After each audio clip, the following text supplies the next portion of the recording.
Assalamualaikum warahmatullahi wabarakatuh.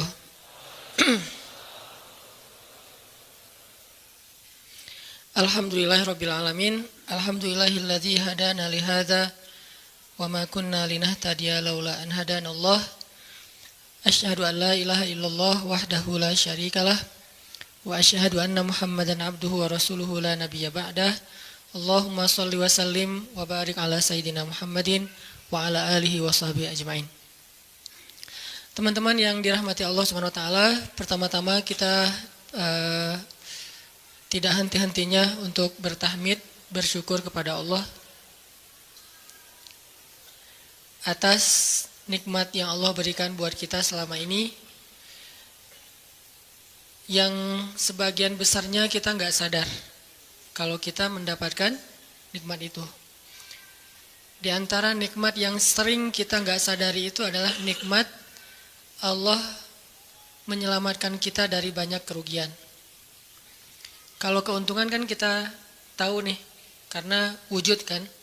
Tapi kalau kerugian, kita seringnya nggak tahu karena tidak berwujud.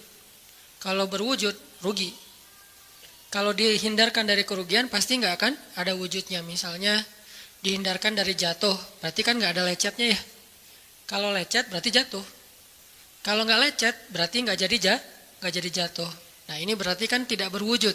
Karena nggak berwujud, seringnya kita nggak sadar kalau itu nikmat dari Allah. Tapi kita harus belajar yakin, itu sering terjadi dalam hidup kita. Baik itu lecet fisik ataupun lecet hati. Berat. Karena kalau udah kerasa di hati kita kan berarti ada masalah nih. Kadang-kadang Allah menyelamatkan kita dari kekecewaan, dari marah, dari sakit hatinya. Itu kan tidak ada wujudnya karena kita diselamatkan. Tapi yakin bahwa sesungguhnya itu juga nikmat dari Allah. Makanya harus tetap bersyukur walaupun kita kadang nggak bisa menghitung nikmat Allah. Karena emang nggak mungkin menghitung nikmat Allah. Wa in ta'uddu ni'matallah. Nggak mungkin kita bisa menghitung nikmat Allah. Gampangnya misalnya coba aja, ada nggak kita yang bisa ngitung jumlah tetes air hujan ketika turun hujan? Itu baru satu nikmat ya, hujan doang nih. Bisa nggak ngitung berapa tetes air hujan yang jatuh ketika kita lagi musim hujan? Atau sekali hujan aja nih, setengah jam berapa tetes? Nggak ada yang bisa ngitung. Itu aja nggak sanggup, apalagi nikmat-nikmat yang lebih besar. Nah, jadi tetap walaupun kita nggak sadar nikmat Allah apa, tapi kita pakainya bukan cuma dengan logika. Hidup saya kayaknya gini-gini aja logikanya nih. Tapi kalau kita beriman, sebetulnya nggak gini-gini aja. Hidup kita tuh harusnya lebih parah dari ini nih. Hidup kita tuh harusnya banyak masalah. Cuman sebagian besar masalah udah Allah hindarkan. Udah Allah selamatkan kita dari masalah-masalah itu. Cuman dikasih sebagian kecil sebagai pengingat buat kita. Kadang-kadang kalau nggak dikasih masalah sama sekali, kita suka jauh dari Allah. Kan Allah kangen. Di antara hadis kangennya Allah kepada kita tuh, Allah kalau kangen kepada hambanya, dikasih ujian. Hamba yang kayak gimana? Hamba yang kalau nggak dikasih ujian, nggak deket sama Allah. Sehingga kalau Allah kangen sama kita, yang nggak deket sama Allah nih, suka lupa sama Allah, Allah kasih kita ujian. Tapi ujian yang dikasih juga, ujian yang insya Allah masih ketahan sama kita. Karena Allah nggak mau ngasih kita ujian yang mencelakai kita. Kalau itu terjadi namanya bukan ujian, tapi namanya azab. Dan insya Allah orang beriman nggak dapat itu. Yang dapat kayak gitu tuh kelasnya udah kelas Firaun, Haman, Korun, Namrud ya, Abu Jahal, Abu Lahab itu kayak gitu tuh. Tapi kalau kelas orang Muslim yang udah beriman, cuman nggak soleh-soleh amat, insya Allah yang dikasih bukan azab, yang dikasih adalah ujian. Kenapa Allah kangen dengerin curhat kita di sepertiga malam? Allah kangen ngeliatin kita menangis dan manja kepada Allah. Allah kangen kita bangun tengah malam atau sepertiga malam berdoa kepada Allah. Allah kangen kita berdiri dan sujud dengan waktu yang lama. Kadang-kadang sujudnya setengah jam, saking lagi berserah diri kepada Allah. Allah kangen, makanya dikasih ujian dikit. Tapi ujian yang dikasih ke kita tuh sedikit dibandingkan yang Allah hindarkan dari kita. Tapi mana buktinya dihindarkan? Kalau ada buktinya namanya nggak dihindarkan. Kalau sudah wujud namanya kena. Kalau nggak kena pasti nggak ada wujudnya. Terus gimana kita tahu? Kita mungkin nggak tahu, tapi kita bisa meyakininya, iman. Makanya yang dipakai bukan hanya logika, tapi juga iman. Karena Allah Subhanahu wa taala menyelamatkan kita siang dan malam. Kulla yaumin huwa fi sya'n. Itu ayatnya. Kulla yaumin huwa fi sya'n. Setiap hari Allah sibuk menyelamatkan kita. Salah satu tafsir dari kalimat fi sya'nin adalah Allah sibuk menyelamatkan kita. Setiap hari kulla yaum sibuk menyelamatkan fulan-fulan, sebanyak jumlah manusia, sebanyak itulah yang Allah selamatkan. Bukan cuma mukmin. Bahkan orang kafir juga kadang Allah selamatkan, cuman di dunia. Kalau di akhirat beda lagi ceritanya. Kalau di dunia, rahmat Allah semuanya dikasih. Baik kepada mukmin ataupun kepada yang tidak mukmin, dikasih rahmat Allah di dunia. Tapi di akhirat hanya berlaku bagi orang-orang yang beriman. Kenapa orang yang tidak beriman kok dikasih rahmat Allah di dunia? Karena di sisi Allah dunia itu kecil, gak terlalu berharga, makanya dikasih semuanya. Akhirat itu berharga, makanya dikasih buat yang Allah sayangi, yang Allah pilih doang, yaitu orang yang beriman. Jadi jangan sampai kita berpikir Allah tuh kayaknya gak fair, kok orang gak beriman dikasih rahmat di dunia? Karena dunia itu gak terlalu berharga di sisi Allah. Seandainya dunia itu ada harganya walaupun sebelah sayap nyamuk, gitu kan hadisnya, gak akan Allah kasih itu dunia kecuali kepada orang beriman. Tapi berhubung lebih ringan daripada sebelah sayap nyamuk, dikasih kepada semuanya. Ibaratnya kalau kita ngasih kayak ngasih lagi jalan gitu ya, naik angkot misalnya, naik angkot terus sama istri nih naik angkot berdua. Terus pas turun angkot, harga angkotnya tuh misalnya 3.000. Udahlah kasih aja 5.000. Karena 2.000 yang kita kasih, nggak mungkin istri kita komplain. Kemarin aku minta nggak dikasih, nggak akan mungkin kan? Kenapa? Cuma 2.000. Tapi coba ngasih 100.000. Beda tuh. Karena dia sesuatu yang ringan, maka tidak perlu komplain. 2.000 doang, saya juga dikasih lebih dari itu. Harusnya kita sadar bahwa dunia itu 2.000-an. Dunia itu cuma 2.000-an. Gak terlalu berharga lah. Walaupun tetap butuh. Gak berharga juga butuh. Sehingga ketika ada orang yang tidak beriman dikasih 2.000-an kayak gini, kita yang beriman jangan sirik. Mending saya gak beriman kalau kayak gitu. Ternyata gak beriman juga dapat tuh banyak. Gak banyak, cuma 2.000-an. Dan kita mah dikasih lebih banyak dari itu. Cuman yang dilihat 2.000-nya, bukan yang ratusan ribunya. Ini artinya teman-teman, yuk kita tetap belajar bersyukur kepada Allah. Walaupun kita nggak sadar nikmat Allah itu apa.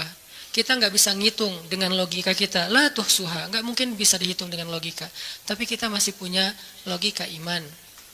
Yang kita yakin, kulla yaumin huwa fi sya'n. Setiap hari itu Allah ngasih nikmat buat kita. Setiap hari itu Allah menyelamatkan kita dari banyak masalah. Setiap hari. Bukan pernah tuh dulu gua nyelamatin lo, enggak. Setiap hari diselamatin. Kita ada orang yang kadang-kadang nyelamatin kita dari satu musibah, itu kan berjasa dan kita kayak ngingat seumur hidup kan ya. Dianggap kayak orang yang paling berjasa dalam hidup kita. Dulu hampir putus gara-gara dia nggak jadi putus gitu. Nyambung lagi dalam bentuk yang halal misalkan ya. Berarti kan dia paling berjasa nih. Kalau nggak gara-gara dia nih, udah putus tuh. Kalau nggak gara-gara dia udah cerai nih. Alhamdulillah gara-gara si fulan, gara-gara ustadz itu, gara-gara teman saya, gara-gara orang tua, kita yang tadinya hampir bercerai, nggak jadi bercerai kan dia berarti berjasa banget dalam hidup kita, menyelamatkan rumah tangga. Allah menyelamatkan kita dari yang kayak gitu-gituan tuh kulla yaum, setiap hari. Kalau yang belum menikah, setiap hari Allah menyelamatkan kita dari zina. Apalagi kita hidup di zaman fitnah. Apalagi kita hidup di kota besar kayak di Bandung, yang fitnahnya mungkin lebih besar daripada di desa. Dengan mudah kita bisa terjerumus ke dalam dunia-dunia yang kayak gituan. Mudah banget. Tapi setiap hari diselamatin, besok diselamatin lagi, lusa diselamatin. Walaupun seringkali Allah pengen nyelamatin kita, kitanya aja yang kekeh gak mau diselamatin. Udah jatuh, Allah selamatkan dari apa? Dari makin terpuruk. Kadang-kadang kan jatuh ketiban tangga nih. Jatuh doang, nggak ketiban tangga. Allah selamatkan. Kalau nggak diselamatkan 100%, minimal diselamatkan sebagiannya. Supaya kita nggak benar-benar hancur. Itu sering. Yang pernah merasakan masa-masa kelam di masa lalunya, harusnya kan ketika kita dulu kayak gitu, kita mungkin udah mati kali ya. Yang sering tawuran misalnya, yang sering tarung di jalan, alasannya alasan sepele gitu. Kayak kemarin saya pas ke Jakarta ada acara di daerah Bintaro tuh, lagi jalan, ada tawuran pelajar, pada bawa golok, bawa samurai, bawa celurit, segala macam. Kita agak-agak kaget karena kita platnya plat D gitu kan, agak bahaya nih di Jakarta soalnya. Langsung kita, gimana nih plat D, masa mau ditutup pakai tangan, gak mungkin kan ya, mobil. Akhirnya, la haula aja. Coba bayangin, mungkin sebagian kita pernah ngalamin masa kayak gitu, dan mungkin lebih parah. Yang kayak gitu-gitu mah udah jadi kayak sarapan lah, kalau nggak makan siang, kayak gitu-gitu, udah sering. Kenapa masih bisa selamat dan sekarang bisa duduk di masjid? Kalau bukan karena Allah menyelamatkan kita. Jadi kalau ada yang cerita ke saya tuh tentang pengalaman masa lalunya yang luar biasa kelam, saya tuh selalu bukan takjub ke dianya, takjub ke Allahnya. Bukan takjub karena dia bisa berhijrah, takjub karena Allah masih menyelamatkan dia dan menghijrahkan dia. Sehingga ketika dengar cerita kayak gitu, yang kita ucapkan adalah Masya Allah, Alhamdulillah. Bukan, wah hebat lo ya, dulu pernah bunuh orang, pernah ini, pernah, semua dosa pernah gue lakuin dah. Itu gak perlu bangga, karena kalau dia gak diselamatin Allah, dulu udah celaka dengan dosa-dosa itu. Tapi karena Allah selamatkan, akhirnya dia diberi kesempatan. Bikin dosa, dibiarin sama Allah. Bikin dosa, dibiarin, bukan dibiarin berbuat dosa, dibiarin supaya dia kembali kepada Allah, dikasih kesempatan. Dan itu gak sehari, bertahun-tahun kan kita kayak gitu. Masih aja Allah biarin, masih Allah kasih kesempatan. Ini artinya teman-teman, benar, kulla yaumin huwa fi sya'an. Setiap hari itu Allah selalu jagain kita. Setiap hari itu Allah selalu nyelamatin kita dari banyak masalah. Kalau yang udah nikah, mungkin di hari-hari pertama atau tahun-tahun pertama, nih pengalaman pernikahan ya. Ya gak apa-apa deh. Sedikit lah ya, saya mah gak terlalu berpengalaman. Ada yang lebih berpengalaman dari saya lah ya. Ada sedikit pengalaman. Biasanya orang yang baru nikah ujiannya itu 3 tahun pertama. Kalau dia bisa ngelewatin masa 3 tahun pertama, insya Allah agak lebih mudah ke depannya. 3 tahun pertama ini paling berat. Apalagi kalau dia nikahnya, alhamdulillah gak pacaran. Kalau pacaran kan ujiannya udah sebelum nikah udah banyak ujian ya. Pas sudah nikah ya udah selesai. Bukan udah selesai ujiannya, udah gak ada yang perlu udah hambar aja. Udah plain ya. Pernah gitu Ustaz? Enggak sih. Untung ya, untung. Alhamdulillah gak pakai pacaran. Soalnya yang pacaran diputusin melulu. Jadi yang udah pacaran lama, pas udah nikah, kita mau ngapain lagi ya? Kayaknya udah semua ya. Oh iya, udah semua. Bulan madu dari dulu juga udah sering. Kan udah agak-agak plain gitu kan. Tapi kalau yang belum nikah, belum pacaran, nikah nih. Jadi kayak benar-benar baru pacaran, cuman ada konsekuensi lain yang mungkin ini jadi kayak semacam ujian lah biar sabar. Masa-masa adaptasi, masa-masa saling mulai mengerti, oh ternyata kamu tuh kayak gini dan segala macam. Apalagi kalau baru nikah langsung LDR-an kan berat banget tuh. Nikah LDR-an, pacaran LDR-an aja berat. Benar gak sih? Nggak ngaku Pacaran LDR-an aja berat, apalagi nikah LDR-an. Kenapa? Pacaran itu kan masih banyak pantangan. Nikah kan udah masih banyak ibadahnya. Tapi nggak boleh ibadah, coba gimana? Nggak sengsara tuh. Merana kan? Harusnya boleh tapi nggak boleh. Yang tadinya nggak boleh aja sengsara, apalagi udah boleh. Nah ini artinya setiap hari dalam tahun-tahun pertama pernikahan kita bisa aja mengatakan, udah deh, saya talak kamu. Apalagi laki-laki. Kalau nggak sabar dikit keluar kata-kata talak. Kalau udah keluar nggak bisa ditarik lagi tuh. Karena kalimat itu walaupun guyon tetap kena kan. Guyon aja kena, apalagi serius. Enggak usah, saya waktu itu lagi dikuasai amarah. Emang ada yang cerai dalam keadaan nyaman? Kita talak yuk, gitu. Nggak ada kan? Yang namanya cerai pasti marah tuh. Jadi nggak ada istilah gara-gara marah terus talaknya nggak berlaku, nggak. Maksud marah yang nggak berlaku talak itu kalau sampai hilang akal. Tapi rata-rata kita masih berakal sih walaupun marah juga. Karena ada orang yang marah tuh kemudian dia jadi kayak orang yang gila gitu gara-gara marahnya itu hilang akal. Tapi kalau masih berakal, masih mukallaf, masih bisa berpikir, ya namanya cerai nggak ada yang nggak marah. Yang namanya cerai pasti marah. Say, apa? Aku talak kamu. Nggak ada. Udah talak manggilnya say. Udah gitu pakai emoticon yang love gitu. Tapi talak kan agak-agak klise ya.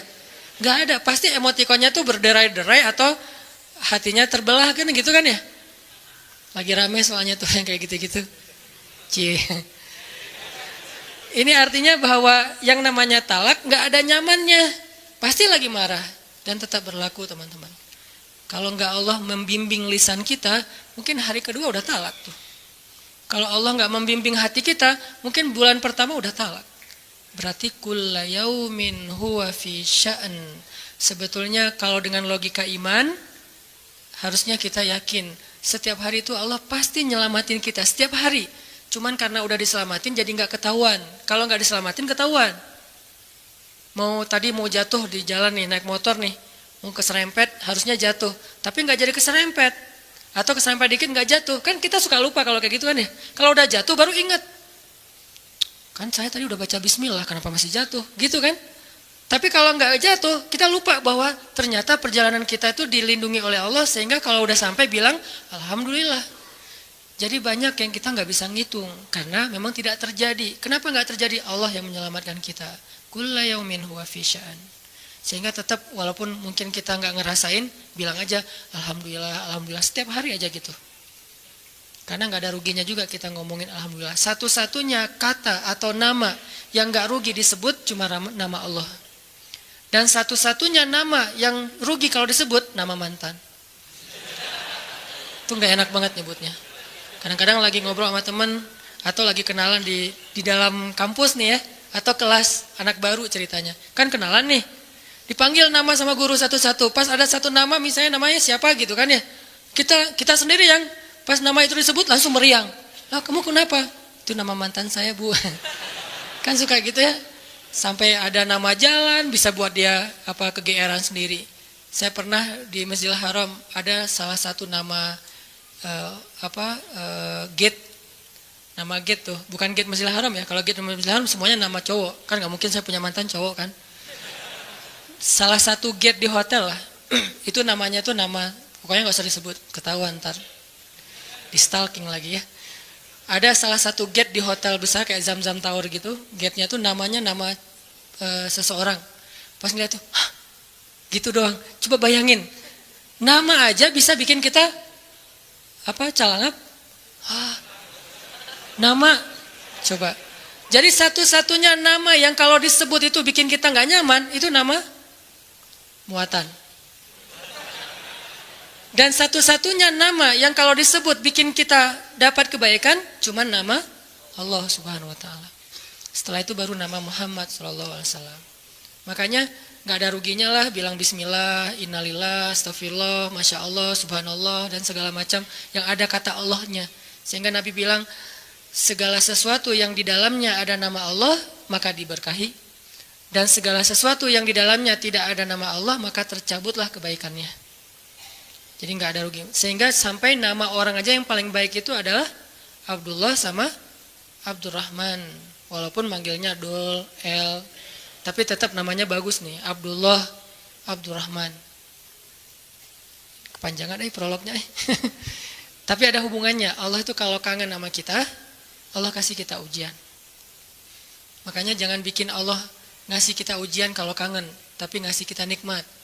Kenapa Allah kasih kita nikmat? Soalnya kita udah biasa, nggak perlu diuji juga, udah tetap setiap malam itu curhat sama Allah.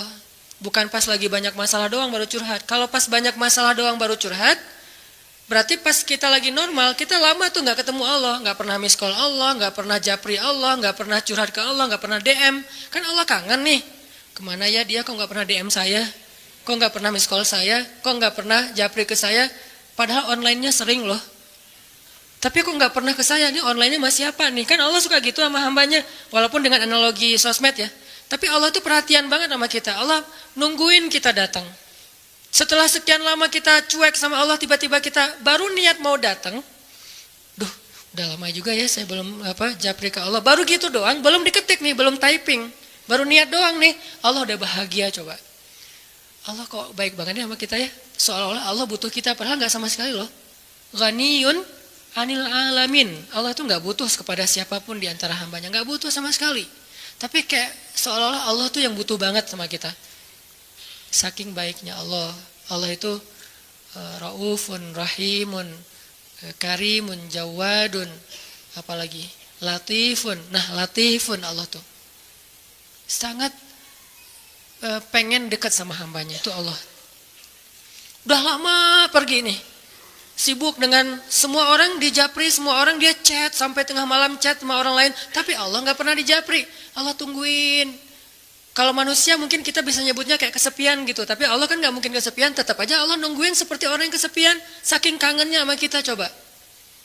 Begitu kita ada masalah datang ke Allah, Allah nggak bilang giliran sekarang aja lo datang, nggak kayak gitu Allah. Langsung Allah dekap, langsung Allah, ada apa hambaku? Hal min haja, apakah kamu butuh sesuatu? Hal min taib, apakah kamu mau diterima taubatnya? Hal min mustaghfir, apakah kamu mohon minta ampun? Allah tanya kepada kita setiap malam, dicuekin lagi, dicuekin lagi. Datang Allah ke langit dunia. Harusnya kan Allah suruh aja malaikat ya, malaikat kasih tahu ke dia supaya berdoa. Enggak, Allah yang langsung turun. Ibaratnya Allah yang ngejapri kita. Enggak dirit juga. Setiap malam japri, setiap malam enggak dirit. Padahal online-nya, lasinnya tuh per setiap jam bahkan setiap menit dia online terus. Tapi yang Allahnya enggak dirit, ketimpa lagi tuh. Marahkah Allah? Enggak. Kalau Allah marah, pasti kita udah celaka dari dulu juga. Karena kalau Allah udah marah, maka perhatikanlah kaum-kaum sebelum kalian, kata Allah. Perhatikanlah kaum-kaum sebelum kalian, Ad, Samud, atau tokoh-tokoh sebelum kalian, Firaun, Haman, Namrud, dan seterusnya. Perhatikan kalau Allah udah marah nih.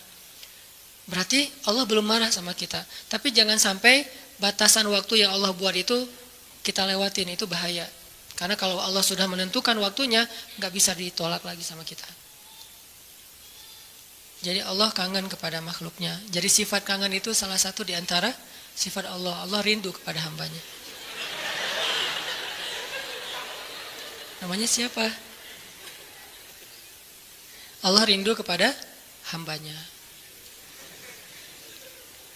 Sehingga kalau Allah aja kangen sama kita kangen gak sih sama Allah? Ini nih pertanyaannya nih. Karena kalau kita gak kangen sama Allah, gak fair. Kenapa gak fair? Allah kan gak pernah dapat kebaikan apa-apa dari kita. Kok kangen sama kita? Berarti Allah kangennya tulus. Kalau kangen kita kan ikhlas ya.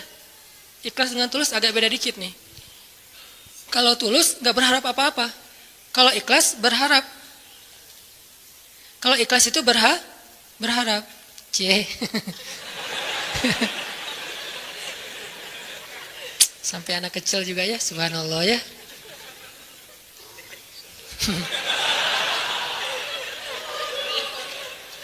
Otomatis ada cewek soalnya. Cewek kecil. Allah aja tuh nggak menginginkan apa-apa dari kita, kangen. Berarti kan nggak ngarapin apa-apa, bisa kangen. Baik banget kan? Nah kita kalau kangen pasti ada ngarapin sesuatu. Kayak kangen orang tua, kenapa? Pengen masakan ibu. Kangen kampung halaman, kenapa? Pengen jajan, pengen lihat suasana yang luar biasa di keluarga. Kan kangen ya kampung halaman. Kangen dia misalnya. Pengen disiapin segelas apa misalnya, green tea lah atau Thai tea atau apalah. Kalau yang standar mah ya, atau kopi misalnya. Kita mengharapkan sesuatu dalam kangennya kita. Kalau Allah kangen gak ngarapin apa-apa. Karena Allah gak butuh kita. Kok kangen? Berarti Allah maha baik. Kangen mengharapkan sesuatu aja baik. Apalagi kangen tanpa mengharapkan apa-apa. Dan yang lebih luar biasanya lagi, Allah bukan cuma gak mengharapkan apa-apa. Kangen pengen ngasih sesuatu kepada kita. Kangen pengen ngasih sesuatu untuk kita. Itu kangennya Allah. Mirip dengan kangennya ibu. Walaupun gak sama, pasti Allah lebih. Kangennya ibu tuh pengen masakin buat kita loh. Kangennya kita ke ibu, pengen masakan ibu. Beda kan? Jadi jangan merasa lebih baik daripada ibu kita ya. Karena realitasnya, jujurnya mah, kita kalau kangen ibu karena pengen dimasakin. Ibu kalau kangen kita karena pengen masakin. Jarang ada ibu kangen karena pengen masakan dari kita. Kan kita nggak bisa masak, kecuali chef lah ya. Chef juga tetap makannya makanan ibu. Walaupun mungkin dia jago dalam masak, tapi ada sentuhan mukjizat dari seorang ibu yang memang nggak bisa dipakai bumbu. Itu lebih ke perasaan, ketulusan cinta. Beda pasti itu. Ibu saya tuh kalau masak, mungkin banyak ibu-ibu lain atau siapapun perempuan yang masaknya tuh enak. Tapi tetap aja kalau yang dimasak oleh ibu tuh beda. Nggak tahu gimana, nggak bisa dijelasin aja pokoknya, beda. Gitu juga yang dimasakin oleh istri.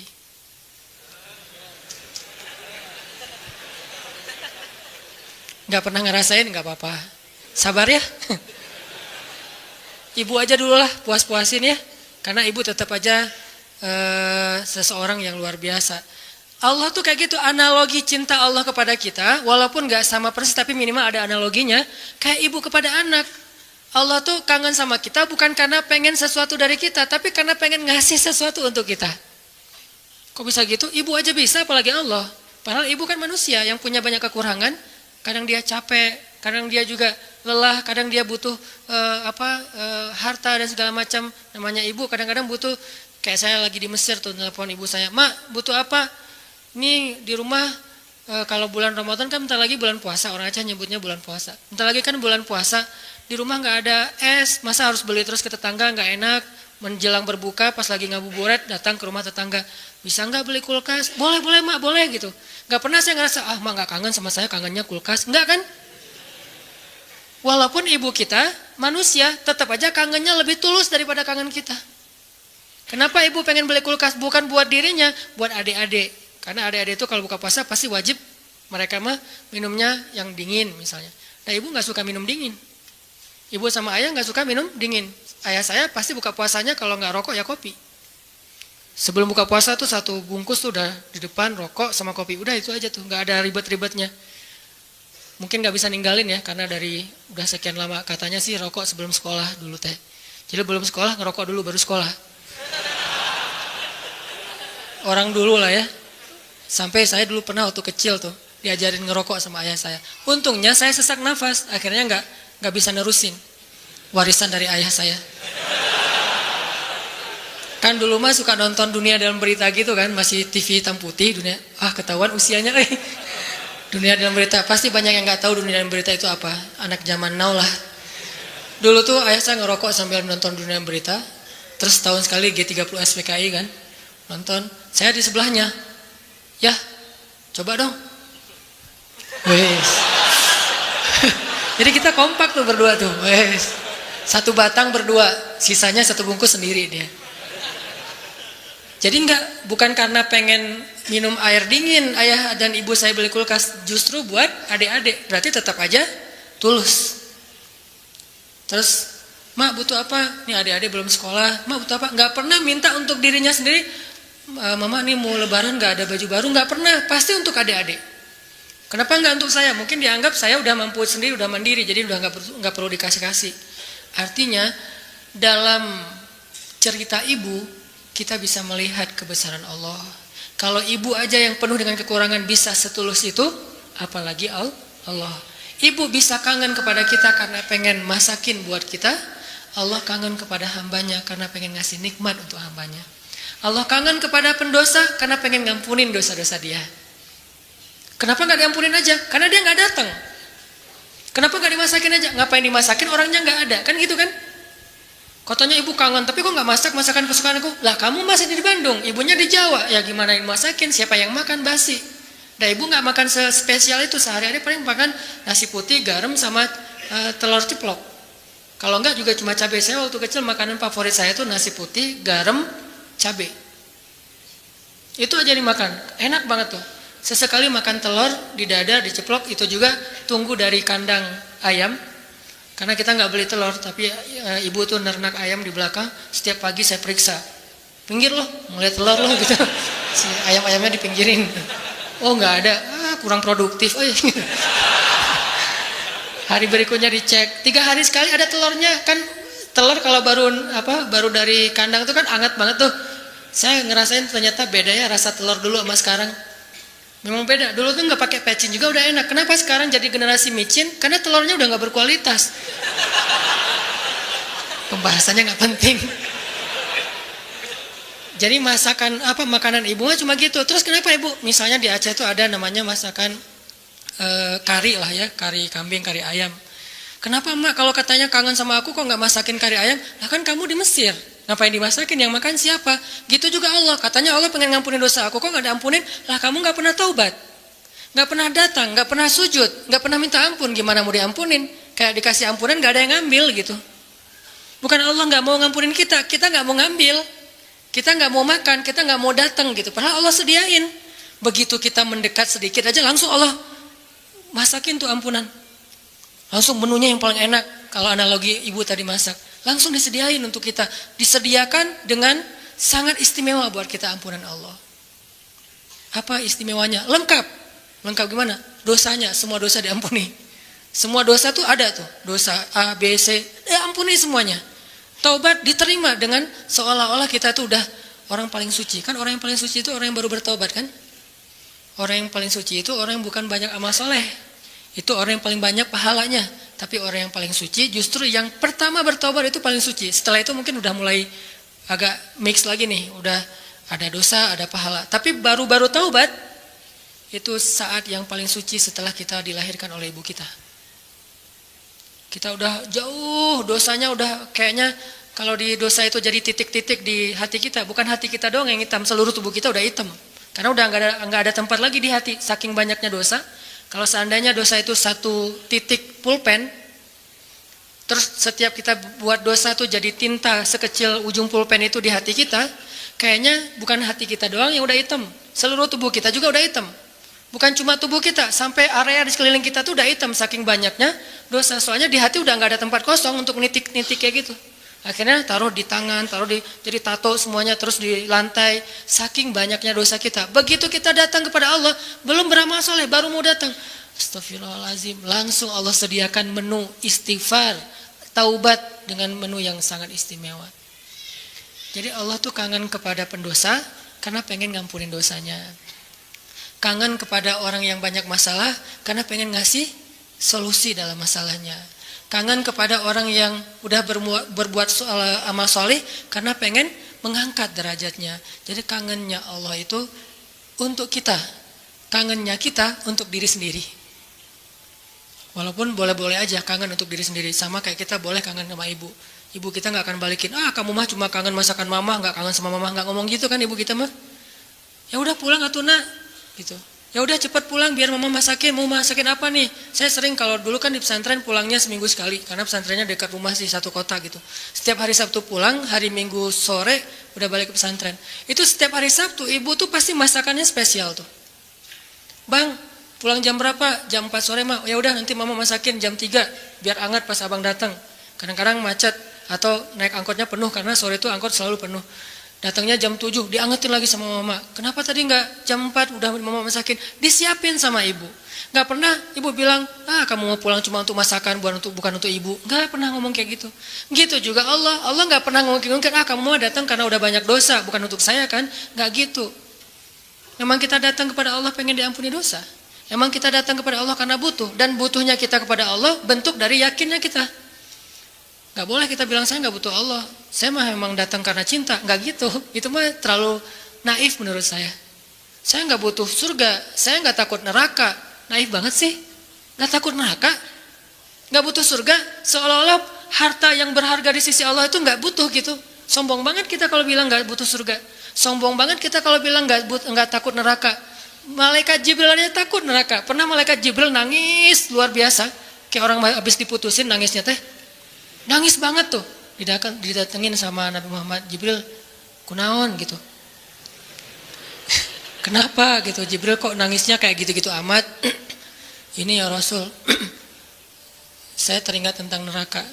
Dan setiap kali teringat tentang neraka, sejak Allah ciptakan neraka itu, saya gak bisa berhenti nangis. Coba, malaikat aja yang lebih keren dari kita, dzu quwwatin. Ya, malaikat itu kan paling kuat tuh, Jibril. Yang bilang malaikat Jibril kuat, Allah bukan kita. Berarti kuat banget nih, tapi takut neraka. Dan kita bilang gak takut neraka, sombong namanya. Harus takut neraka, harus pengen surga, dan tetap cinta kepada Allah. Dan itu nggak bertabrakan tuh. Cinta, takut, berharap, itu semuanya bagian dari kebaikan. teman-teman yang dirahmati Allah Subhanahu wa taala. Tadi kita sampai kepada pembahasan analogi gimana rindunya Allah, kangennya Allah kepada hambanya. Itu analogi yang mungkin agak mendekati, walaupun gak pernah ada yang sama dengan Allah pastinya. Adalah kangennya ibu kepada anaknya. Jadi kalau kangennya ibu kepada kita itu pengen masakin. Kalau kangen kita kepada ibu pengen dimasakin. Itu bedanya tuh. Jadi jangan berpikir ketika Allah kangen sama kita, Allah butuh kita, enggak. Justru Allah kangen sama kita karena pengen ngasih ke kita kebaikan-kebaikan. Allah kangen kepada pendosa bukan kangen karena dia orang soleh, enggak. Karena Allah sayang sama dia. Bukan karena, kok pendosa dikangenin? Bukan, itu mah kita yang hitung-hitungan. Makanya jangan menganalogikan Allah kayak kita. Seperti kita bilang, kan suka ada yang ngomong gini, ke Allah mah gak usah banyak minta, gak enak, mending beribadah aja. Emangnya Allah tuh akan berat kalau kita minta? Kan enggak. Justru meminta kepada Allah itu ibadah. Jadi makin banyak berdoa itu makin banyak pahala. Karena berdoa dalam agama kita itu bagian dari ibadah. Cuman namanya bukan ibadah muqayyad. Ibadah muqayyad itu kayak sholat 5 waktu, udah jelas waktunya, jelas cara-caranya. Ibadah mutlak. Arti mutlak itu lebih bebas. Kapan aja yang dibaca bisa apa aja, bahkan kadang-kadang agak-agak capruk dikit dalam berdoa mah nggak masalah ya. Kenapa dia capruk? Karena nggak hafal bahasa Arabnya. Akhirnya yang didoain sebisanya dia aja, nggak apa-apa semampunya. Jadi berdoa kepada Allah itu ibadah dan Allah senang banget dimintai. Sampai Allah tuh ngerasa malu kalau ada yang meminta, terus kita Allah nggak mengabulkan, Allah malu tuh. Allah punya malu, justru Allah maha pemalu. Banyak hadis-hadis Allah pemalu kan? Di antaranya kayak hadis Nabi pas Utsman datang ke rumah Nabi dalam keadaan Nabi sakit. Pas Abu Bakar datang, Nabi nggak pakai baju atau pakai baju tapi nggak terlalu rapi gitu, biarin aja. Umar biarin aja. Begitu Utsman yang bilang salam, Nabi langsung rapi-rapi. Udah semuanya rapi, baru Utsman dibukain pintu. Ditanya kok gitu-gitu amat sama Utsman? Dah kita mah nggak gitu. Kata Nabi, jangankan saya, Allah aja malu kepada Utsman. Terus Allah juga malu dalam hadis Nabi, sesungguhnya Allah malu kalau ada hambanya mengangkat kedua tangannya. Ini juga dalil bahwa berdoa boleh mengangkat tangan, jadi nggak perlu diperdebatkan lah. Nggak angkat tangan boleh, menelunjuk juga boleh. Nelunjuk jangan pakai analogi culture manusia. Kalau culture manusia gini tuh merintah kan ya. Tapi kalau culture agama ini bukan merintah, cuma Allah doang yang saya berharap gitu maksudnya. Doa kok gitu sih, kayak merintah Allah? Enggak, ini mah pakai perasaan kita. Kalau pakai perasaan agama mah enggak gitu. Kan Nabi kadang berdoa gini, kadang berdoa emang enggak pakai ngangkat tangan. Kapan tuh? Kayak pas naik kendaraan, kan enggak mungkin di atas onta gini kan. Agak-agak gimana gitu. Atau pas mau makan, tapi pas mau makan bismillahirrahmanirrahim. Walaupun boleh ditambah Allahumma lakasumtu misalnya. Ya, atau Allahumma barik lana. Asal enggak bismika Allahumma amutu ahya. Kan gak harus gini, boleh juga gini, boleh gak sama sekali. Kadang Nabi juga berdoa dengan mengangkat tangan. Buktinya, sesungguhnya Allah malu. Kalau ada hambanya mengangkat kedua tangannya, lalu Allah tidak mengabulkan permintaannya, kan Allah malu nih. Bisa juga Nabi ngangkat tangannya gak gini, tapi gini. Kapan? Pas perang Badar. Kalau kita, pas besok mau ngelamar. Jadi perang Badarnya kita nih, jomblo nih. Lamaran, itulah perang Badarnya kita. Apalagi menghadapi calon mertua yang berkumis tebal teh kan. Itu berarti menghadapi musuh yang lebih kuat daripada kita kan ya. Butuh mukjizat lah itu mah. Sehingga doanya malamnya kayak gini. Pas sudah diterima gini lagi. Itulah kita. Artinya teman-teman jangan ngelihat Allah seperti kita ngelihat makhluk. Tapi pasti Allah lebih baik daripada makhluknya. Pasti. Bahkan gak bisa dibandingin. Kalau ada ayat-ayat kayak analogi itu bukan perbandingan, lebih kepada analogi supaya kita bisa berpikir. Dan memang Islam itu mengajarkan kita dan melatih kita berpikir. Afala ta'qilun, afala la'allakum tadhakkarun, tatafakkarun, dan berpikirlah. Am hasibatum falyanzuru. Semuanya tentang berpikir. Jadi kalau ada istilah udahlah enggak usah dipikir-pikirin, udah taat aja. Taat tapi berpikir. Jangan taat gak berpikir. Karena agama ini agama milik orang-orang yang cerdas, dibawa oleh orang yang paling cerdas di muka bumi. Dan kecerdasan itu di sini. Tapi kecerdasan doang nggak cukup, harus dipadukan dengan keimanan. Baru namanya Rabbaniyah. Nabi itu cerdas banget loh. Saking cerdasnya Nabi, turun ayat 1 juz kehafal sama Nabi. Jibril datang, Muhammad dengarkan, didengerin sama Nabi. Al-An'am kan, 1 juz lebih sedikit, 11 lembar kan, 1 juz 10 lembar. Nabi dengerin, Jibril baca, udah selesai Jibril baca, Jibril naik ke langit, Nabi udah hafal. Nabi kasih tahu ke sahabat, udah turun ayat kepada saya yang lebih baik, yang lebih saya cintai daripada langit dan bumi, yaitu yang dibuka dengan Alhamdulillah. Sahabat Ibnu Mas'ud bilang, saya udah hafal ya Rasulullah. Ini lagi sifat tawadunya Rasul. Rasul nggak bilang, emang lo doang, gue juga gitu. Enggak. Saking tawadunya Rasul. Rasul malah kayak seolah-olah beliau nggak bisa gitu, saking menghargainya. Ini namanya ra'fah. Kalau kita kan suka ngeremehin orang. Kalau Nabi nggak ngeremehin orang, walaupun beliau pasti di atas rata-rata. Oh gitu Abdullah, coba-coba gitu. Kayak beliau tuh nggak bisa kayak gitu. Abdullah pede kan? Wah bisa. Tapi Abdullah tahu lah, Nabi pasti hafal karena Nabi nggak bisa baca. Kalau Abdullah mengulang hafalan itu dari Nabi mendengar, gimana kalau Nabi nggak hafal? Kan Nabi membacakan dulu di antara para sahabat. Nggak ada satu huruf pun yang salah yang dibacakan Nabi. Padahal cuma sekali dengar nih. Berarti Nabi itu orang cerdas. Hafalannya kuat. Dan lagi-lagi jangan ngelihat kecerdasan hanya dengan bisa baca tulis. Karena kalau kita pengen baca sejarah, bacalah dengan analogi, dengan persepsi sejarah. Jangan baca sejarah dengan persepsi kekinian, itu keliru. Saya nggak bilang salah ya, keliru. Karena salah dan keliru itu beda. Kalau salah dalam bahasa fikih namanya batil. Benar, hak. Kalau keliru, khata, benar, sawab. Itu keliru kalau kita membaca sejarah tapi pakai persepsi kekinian. Contoh, katanya pintar, tapi kok nggak bisa baca tulis? Karena di zaman sekarang, pintar itu dilihat dari kemampuan membaca dan menulis. Di zaman dulu, culture-nya belajar itu nggak lewat baca tulis. Di zaman Nabi dulu belajarnya lewat menghafal. Jadi orang yang pintar di zaman itu adalah yang bagus hafalannya. Orang yang pintar di zaman sekarang adalah yang paling pintar nulis dan membacanya. Bahkan zaman now mah udah nggak baca tulis, udah lebih ke aplikasi, udah lebih ke otak atik. Bahkan kadang-kadang nggak aplikasi, googling aja. Saking simpelnya. Jadi orang yang mungkin sekarang dianggap agak kekinian, nggak pintar lagi istilahnya kekinian. Kalau dia dengar ceramah, udah pakai apa misalnya streaming, atau kalau dia lihat langsung dia pakai recording. Kalau dulu nggak pakai recording aplikasi, recordingnya di sini.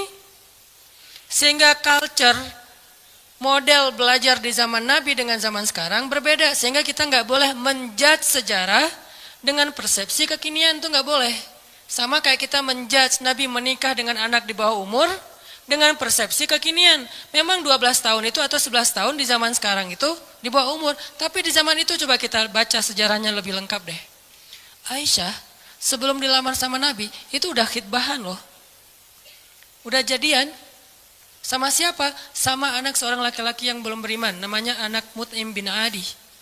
Mut'im bin Adi ini salah satu orang kafir tapi pelindung Nabi kayak Abu Talib. Setelah Abu Talib wafat yang gantiin Abu Talib itu Mut'im namanya. Mut'im bin Adi.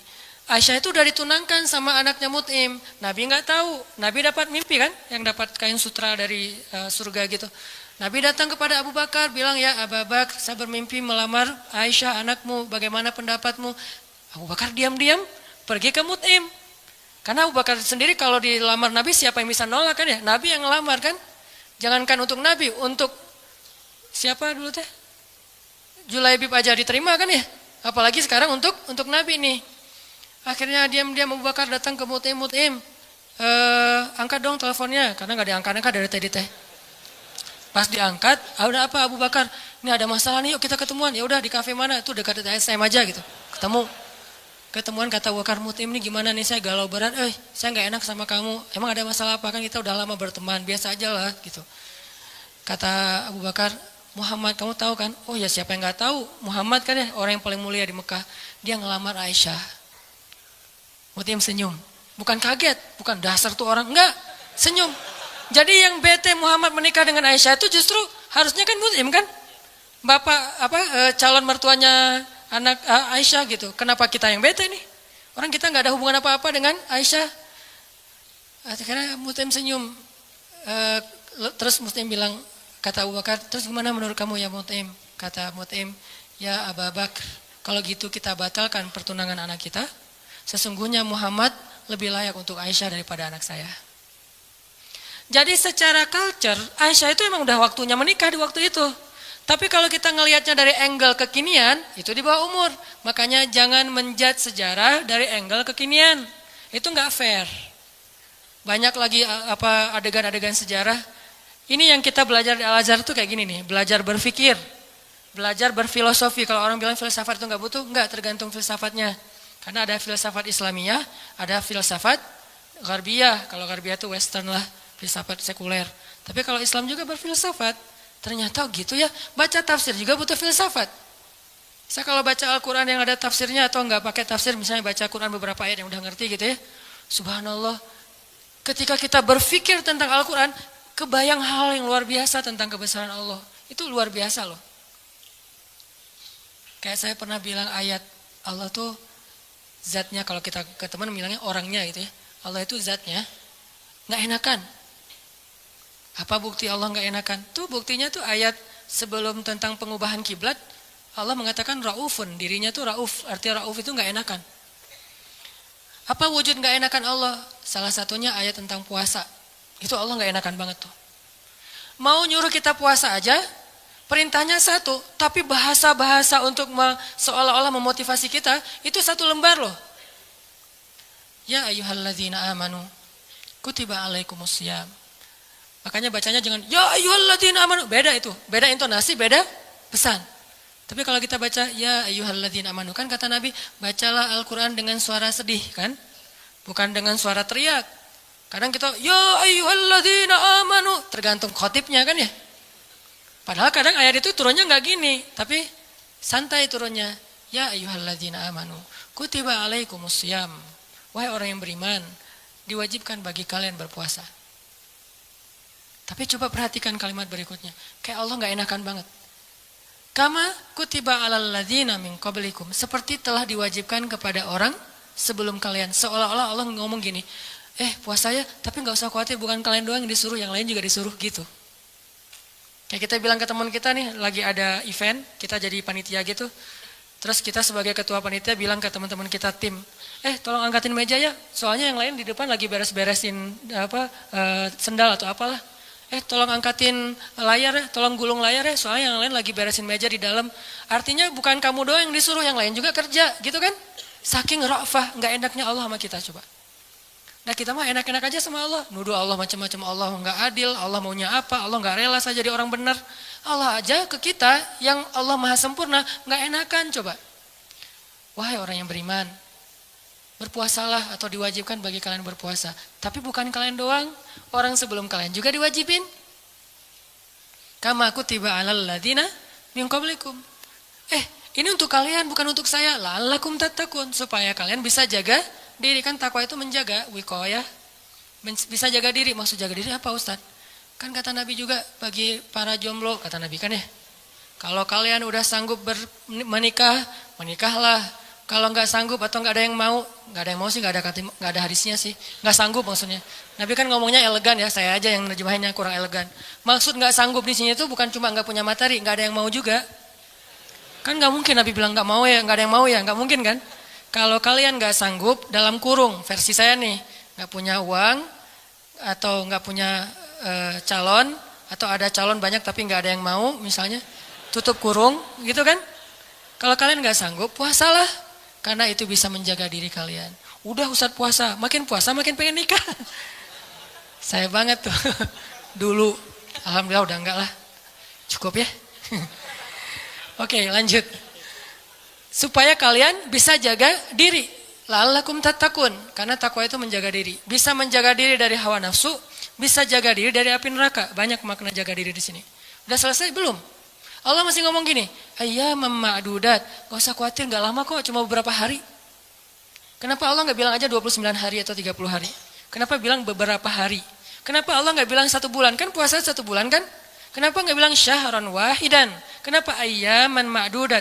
Karena pengen ngasih angle bahwa ini ringan, cuma beberapa hari doang kok. Lagian puasa kan bukan bulanan, harian. Sanggup gitu puasa bulanan? Sahurnya tanggal 1, buka puasa tanggal 29 gitu. Gak sanggup, makanya Allah bilang ayam, beberapa hari. Ini yang saya belajar di Al-Azhar. Jadi saya merasa bersyukur, bukan ngelebih-lebihin ya. Pasti kampus-kampus yang lain juga keren-keren. Cuma karena saya nggak ngerasain, saya taunya Al-Azhar. Di Al-Azhar itu kita belajar detail banget. Kenapa saya bilang ada S2, S3 cuma satu huruf Al-Quran jadi dapat tesis, disertasi. Karena yang dipelajari itu detail. Ngapain gitu-gitu amat sih, udah tahan aja. Enggak, kalau yang mau tahan aja nggak usah berpikir. Tapi berpikir supaya kita bisa menjadikan agama ini sebagai rahmat, sebagai solusi buat kehidupan kita. Ini bedanya belajar Al-Azhar dengan di beberapa tempat ya. Kalau di beberapa tempat, belajar fikih itu lebih kepada produknya. Produk fikih, halal, haram, boleh nggak boleh, itu kan produk fikih kan. Kalau di Al-Azhar bukan belajar produk, belajar cara memproduksi. Mesinnya dipelajari. Sehingga ketika ada masalah baru, mesin ini tinggal diulik dikit, produksi yang baru. Kayak tadi misalnya bikin apa gitu, ternyata udah berubah zamannya. Udah seleranya udah nggak kayak gitu lagi, akhirnya digantilah, bikin lagi yang baru. Tetap mesinnya sama, cuman dia bisa beradaptasi dengan kebutuhan pasar. Itu bedanya di Al-Azhar. Kita belajar mesin fikih. Bagaimana memproduksi fatwa kalau di bidang fikih. Kalau di tafsir, bagaimana mengambil ayat terus jadi kesimpulan berfikir. Jadi berfikir dengan Al-Quran, bukan berfikir dengan menurut saya, enggak. Pola fikir kita tuh dibangun di Al-Azhar. Sehingga pas kita dengerin dosen ngomong, benar-benar itu calangapan benar tuh. Karena ilmu dosen-dosen di sana tuh luar biasa. Kalau ngomong tuh kayak seolah-olah dia udah kuasai seluruh Al-Quran. Jadi Al-Quran itu diambil tuh sepotong-sepotong dikumpulin, jadilah satu menu makanan. Tuh gitu di Al-Azhar teh. Intinya yang saya pengen sampaikan kepada teman-teman, jangan ngelihat Allah kayak ngelihat makhluk. Karena nanti jadi salah paham. Jangan banyak mintalah, gak enak sama Allah. Justru Allah itu gak enak kalau gak diminta. Allah senang banget kalau kita minta. Dan Nabi yang paling banyak meminta ke Allah namanya Ibrahim. Sehingga disebut Inna Ibrahim la'awwahun halim. Apa arti awwah? Bukan awwah ya. Awwah artinya da'a, suka berdoa.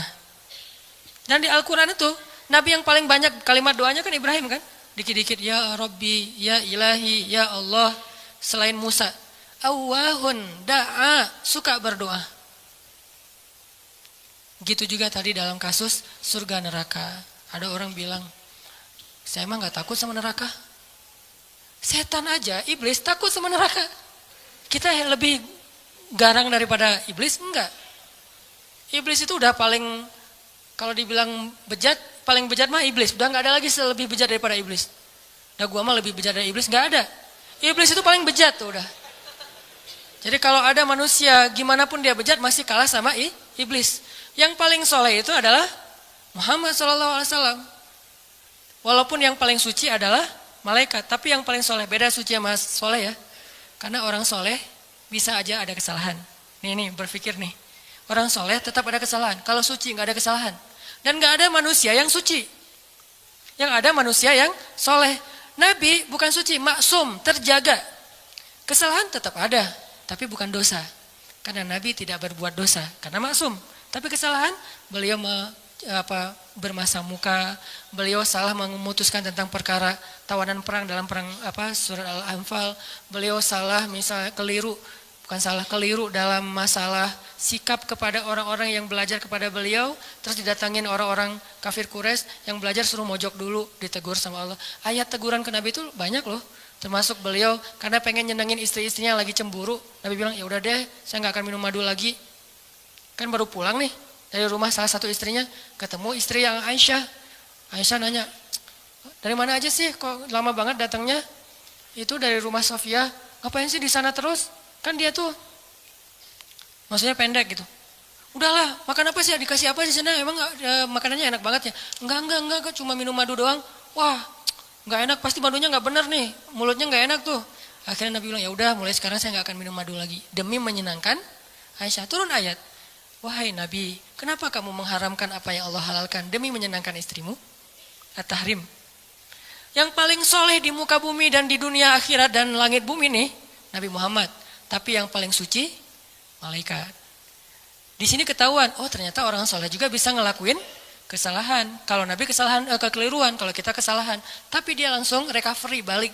Nggak ada yang suci. Fala tuzakku anfusakum. Jangan kalian menganggap diri kalian suci. Tapi yang paling bejat adalah iblis.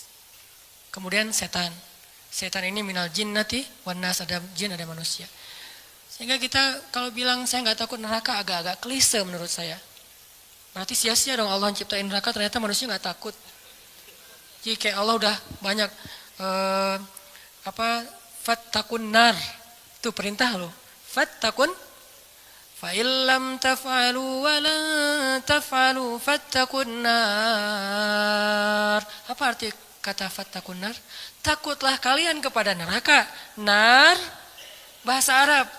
Naruka nerakamu. Jadi bahasa Indonesia neraka. Bahasa Arab yang diserap menjadi bahasa Indonesia. Fattakun nar. Fattakun nar allati u'iddat lil kafirin. Yang disiapkan untuk orang yang kufur. Jadi kalau nggak takut neraka, Allah udah nakut-nakutin di Al-Quran. Seolah-olah kita bilang, nggak takut, gitu kan ya? Gimana tuh sama Allah? Kan agak-agak aneh nih. Nggak takut. Dunia aja kita takut dengan hal-hal yang mengerikan. Nggak usah yang benar ya, yang cuma halusinasi aja takut. Setan, hantu, gundurwo, yang gitu-gitulah. Gitu aja bisa bikin kita takut, padahal itu nggak nyata. Nyata nggak sih? Saya belum pernah lihat, alhamdulillah ya. Nggak tahu kalau ngelihat ustadz juga kan manusia. Artinya yang nggak nyata-nyata amat aja kita takut. Giliran yang nyata, Allah sendiri suruh kita takut, malah nggak takut. Kan agak klise nih. Pasti pola pikirnya nggak menyeluruh nih, belum lengkap, belum utuh. Surga, biasa aja nggak pengen surga. Seolah-olah kita ngeremehin surga itu nggak berharga. Surga itu kata Nabi adalah ala sil'atallahi ghaliyah, ala sil'atallahi lil jannah. Harta Allah yang paling berharga itu adalah surga, bukan dunia. Dunia aja kita pengen, masa surga enggak? Padahal kata Allah, dunia ini enggak ada apa-apa dibandingkan surga. Klise lagi kan? Kita pengen surga dan Allah senang kita pengen surga. Kita takut neraka dan Allah senang kita takut neraka. Karena semua itu bagian dari yakin kita kepada Allah. Cuman, jangan hanya di lisan, harus di hati. Kita, kenapa kamu sholat 5 waktu? Kalau saya nggak sholat, ntar diazab kubur. Nggak apa-apa. Kenapa kamu sedekah? Karena pengen dapat pahala banyak. Nggak apa-apa.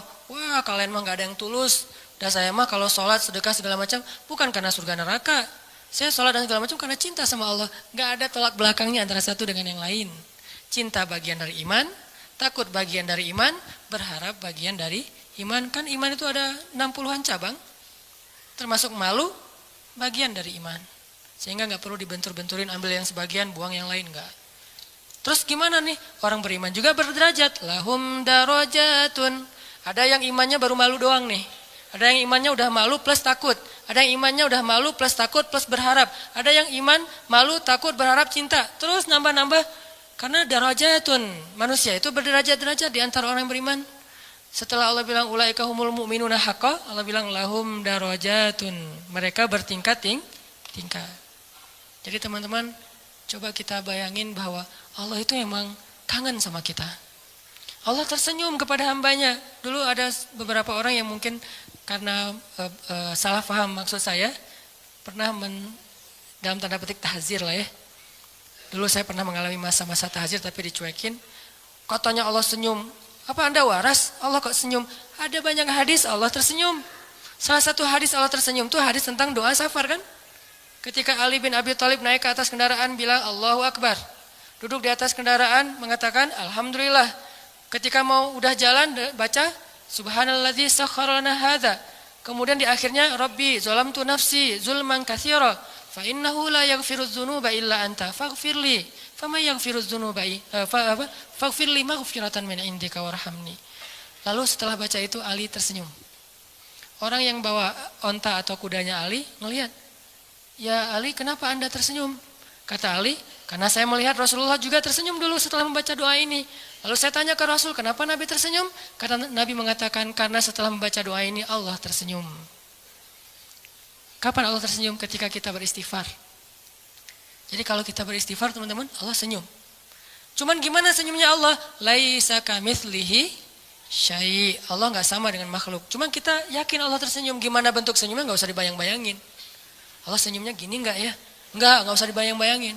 Allah senyumnya gini atau yang flat tapi banyak kelihatan gigi gitu kan, kayak emoticon gitu. Enggak lah, nggak usah dibayangin. Pokoknya senyum weh. Allah senyum artinya Allah senang.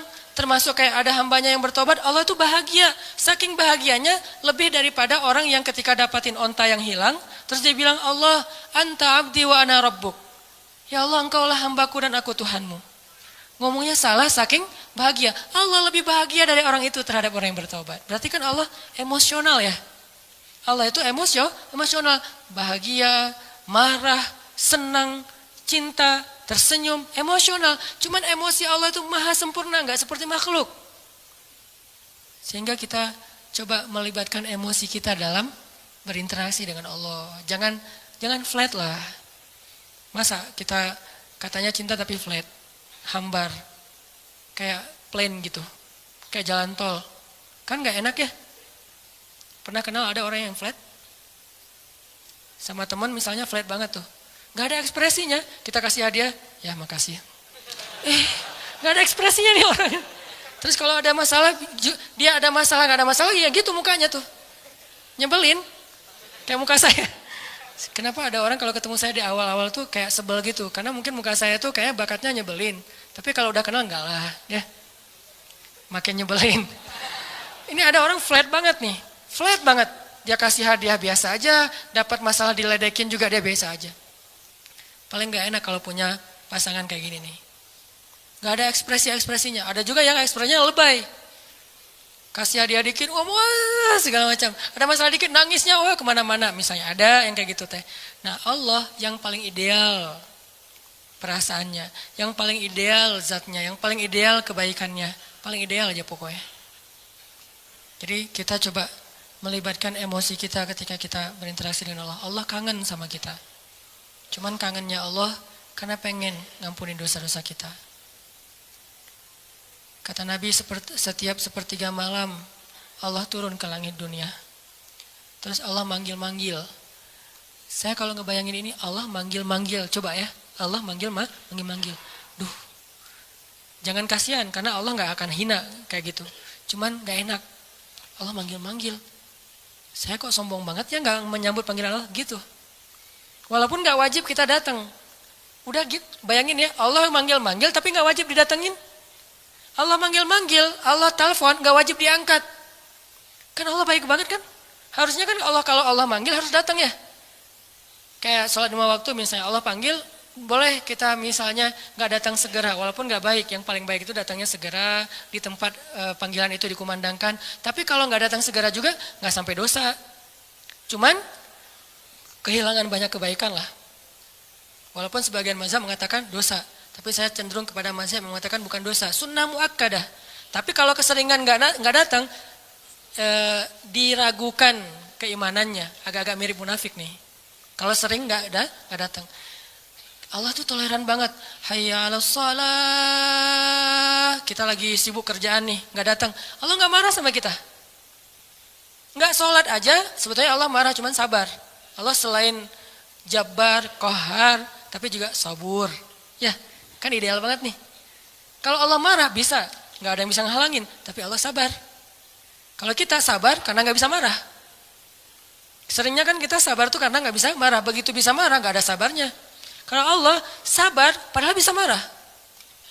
Selain Jabbar, Qahar, apalagi sifat-sifat yang keras nih. Muntakim, tapi di sisi lain sifat jamal. Makanya ada sifat jamal, ada sifat kamal. Sifat jamalnya Allah apa? Karim, Rahim, Sabur, Ghafur, gitu-gitu kan? Ini artinya teman-teman, bayangin ya, Allah manggil-manggil kita sepertiga malam. Ngapain sih Allah sepertiga malam repot amat sih datengin kita? Tapi kita nggak wajib datang. Tapi kalau kita datang, Allah sayang banget sama kita. Cuman dari kitanya nih, bukan angle Allah. Kalau angle Allah kita nggak wajib datang. Tapi angle kita, enak nggak sih kalau nggak datang? Enak nggak sih Allah udah manggil-manggil tiap malam terus kita nggak bangkit? Kalau kita bangunnya telat, pas azan subuh baru bangun, ngerasa nggak sih? Aduh Allah maaf ya, bangunnya telat. Gitu nggak sih ke Allah? Karena kita kalau ke makhluk gitu banget loh. Di telepon ternyata miss call 10 kali nggak diangkat, langsung maaf ya, emoticon, segala macam. Minta maaf tuh rasa apa, tangan diginiin tuh banyak sampai 10 juga.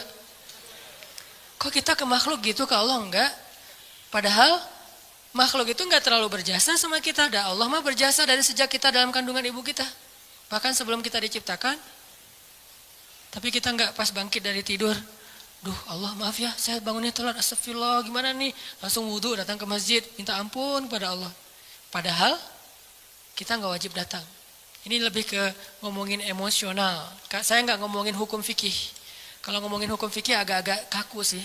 Makanya di atas hukum itu ada akhlak namanya. Di atas hukum ada akhlak. Orang kalau udah akhlaknya bagus, hukum ini jadi enggak terlalu penting. Mudah ngamalin hukum tuh kalau akhlak moralnya udah kayak orang disiplin. Kan gak perlu timer lagi kan. Udah disiplin, gak perlu lagi ketat. Hukum itu dibikin ketat karena orangnya gak disiplin. Ketika orangnya udah disiplin, udah akhlaknya, moralitasnya, lifestyle-nya udah bagus, hukum gak terlalu ketat juga gak masalah. Yang saya pernah cerita tuh, di Jepang, di baggage claim, baggage belt itu, tempat ngambil bagasi, itu gak ada yang jagain, gak ada polisi, gak ada petugas, cuma pakai garis doang.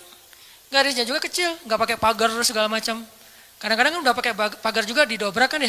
Ini garis, kenapa jadi ringan gitu? Karena orangnya udah bagus moralnya. Berarti di atas hukum ada moralitas, di atas fikih ada akhlak. Apa moral itu, akhlak itu di atas ilmu. Orang punya ilmu tapi nggak berakhlak agak kurang pas. Sehingga nih bedanya hukum fikih sama akhlak nih. Anjing hukum fikihnya apa? Anjing hukum fikihnya bukan haram, najis. Makan anjing hukum fikihnya haram. Anjingnya najis, beda ya, makan anjing sama anjingnya. Anjing dalam fikih itu najis. Kena liurnya najis, memakannya haram. Tapi dalam moralitas, dalam akhlak, ngasih minum anjing yang kehausan masuk surga. Islam itu ideal teman-teman, gak usah khawatir lah. Gak usah takut dengan hukumnya, lupa dengan moralnya. Padahal moral Islam itu jauh lebih keren dan mempackaging hukumnya. Anjing itu najis, kita nggak boleh kena liurnya, walaupun boleh memelihara anjing untuk berburu, misalnya untuk penjaga, bukan untuk sekedar lucu-lucuan ya. Karena dulu mungkin nggak ada anjing kayak apa yang lucu-lucu kayak sekarang kan ya. Di salon gitu kan ya, biaya anjing aja. Kalau di New Zealand kata teman saya tuh kucing aja di sana tuh pakai sertifikat. Kalau ada orang pernah ada kasus dia pergi keluar kota lupa nggak laporan, kucingnya tinggal di dalam rumah dan nggak dikasih makan, itu kucing diambil alih oleh negara dan orangnya kena denda. Islam banget kan ya? Islami banget kan? Kan ada hadis Nabi yang bilang yang perempuan yang dilihat di dalam neraka gara-gara membiarin kucingnya meninggal. Gak dikasih makan, ditinggalin beberapa hari keluar kota. Gak tahu dia lagi traveling kemana gitu si cewek itu teh.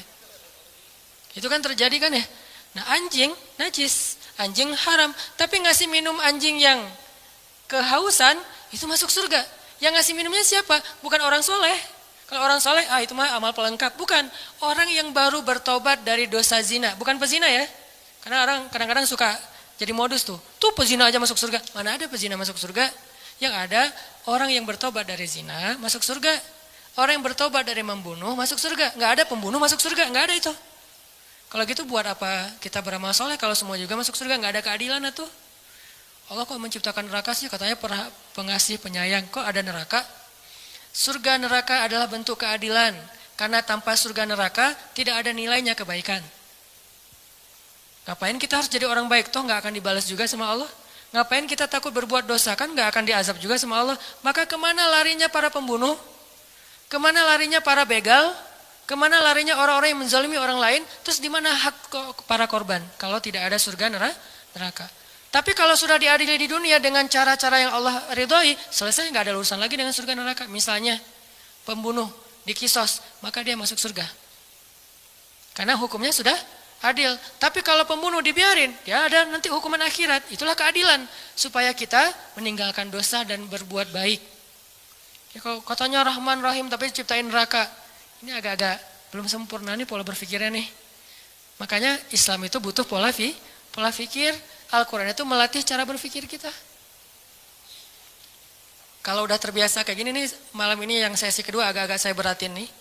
materi lebih kepada angle berpikir, persepsi, supaya kita sebagai anak muda, saya yakin ini karena jamaah anak muda sanggup.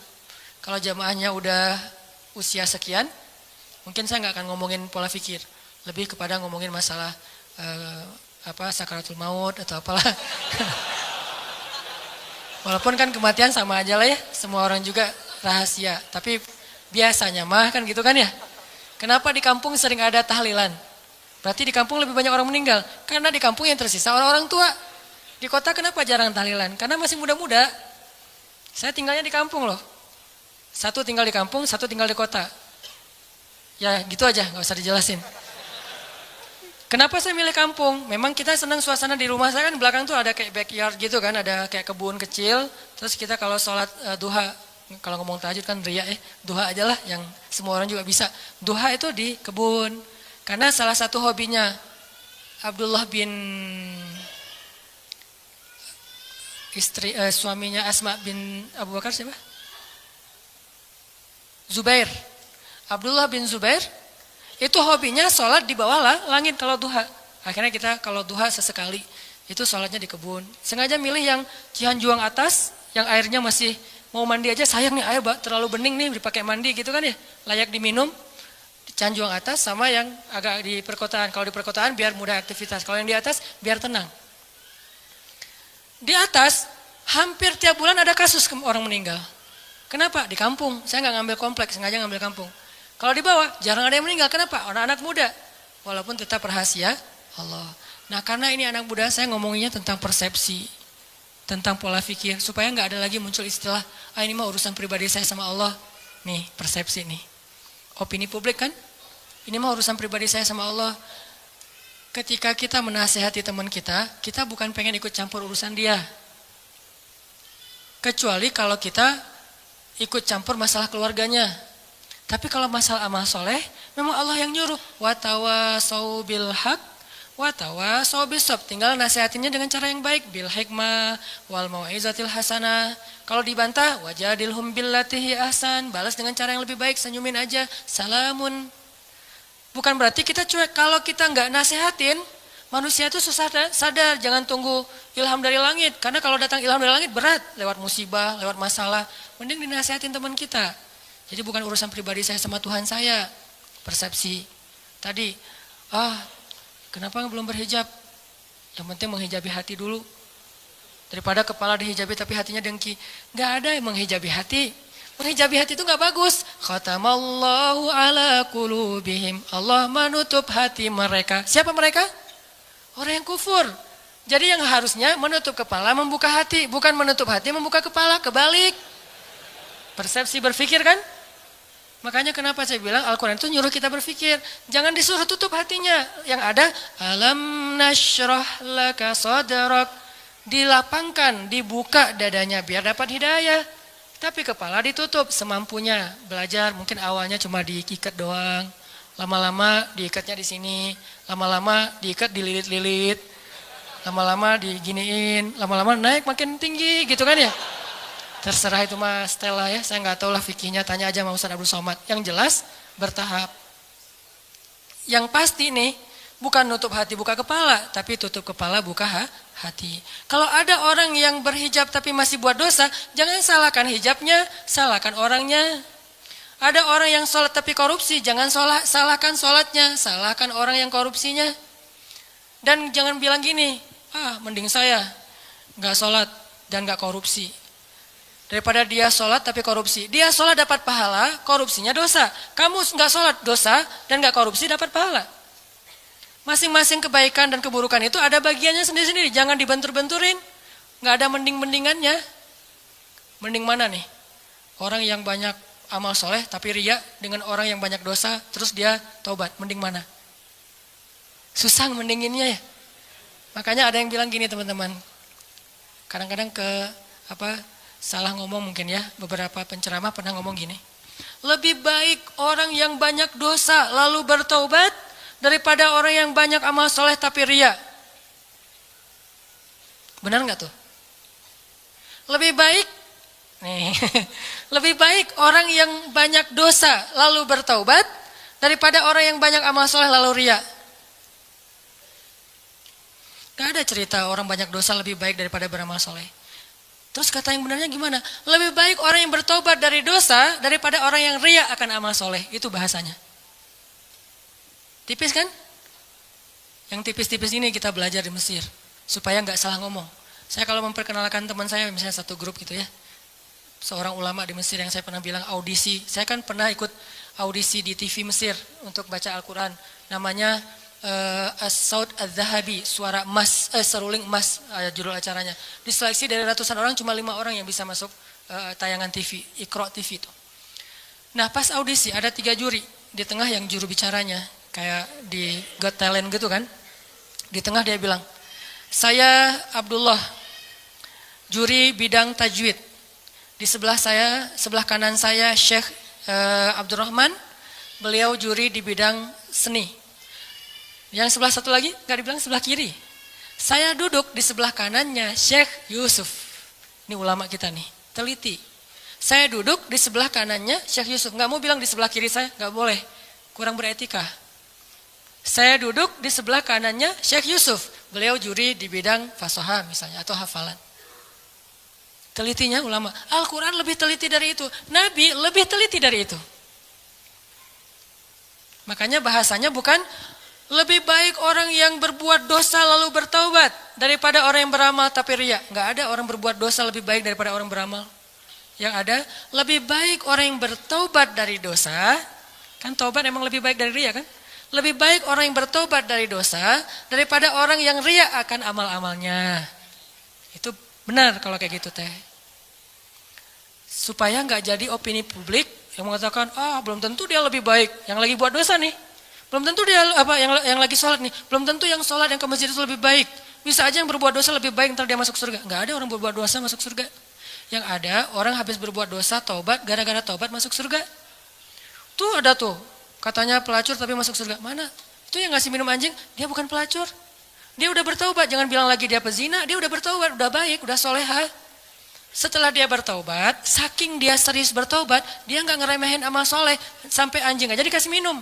Karena buat dia itu amal soleh, dia ngerasa selama ini saya kurang amal nih. Sekarang saya mau tamak nih, mau rakus dengan amal soleh. Apa aja saya lakuin, termasuk ada anjing yang kehausan, saya kasih minum. Terserah berapa aja pahalanya, gitu kan? Saking semangatnya nih. Dan Allah tidak meremehkan amal hambanya. Seorang yang udah banyak dosa kalau bertobat, amalnya cuma sedikit, yaitu ngasih minum anjing bisa masuk surga. Itu pesannya kayak gitu tuh. Jadi kita habis taubat nih, belum amal soleh nih, masuk surga. Kalau udah tobat.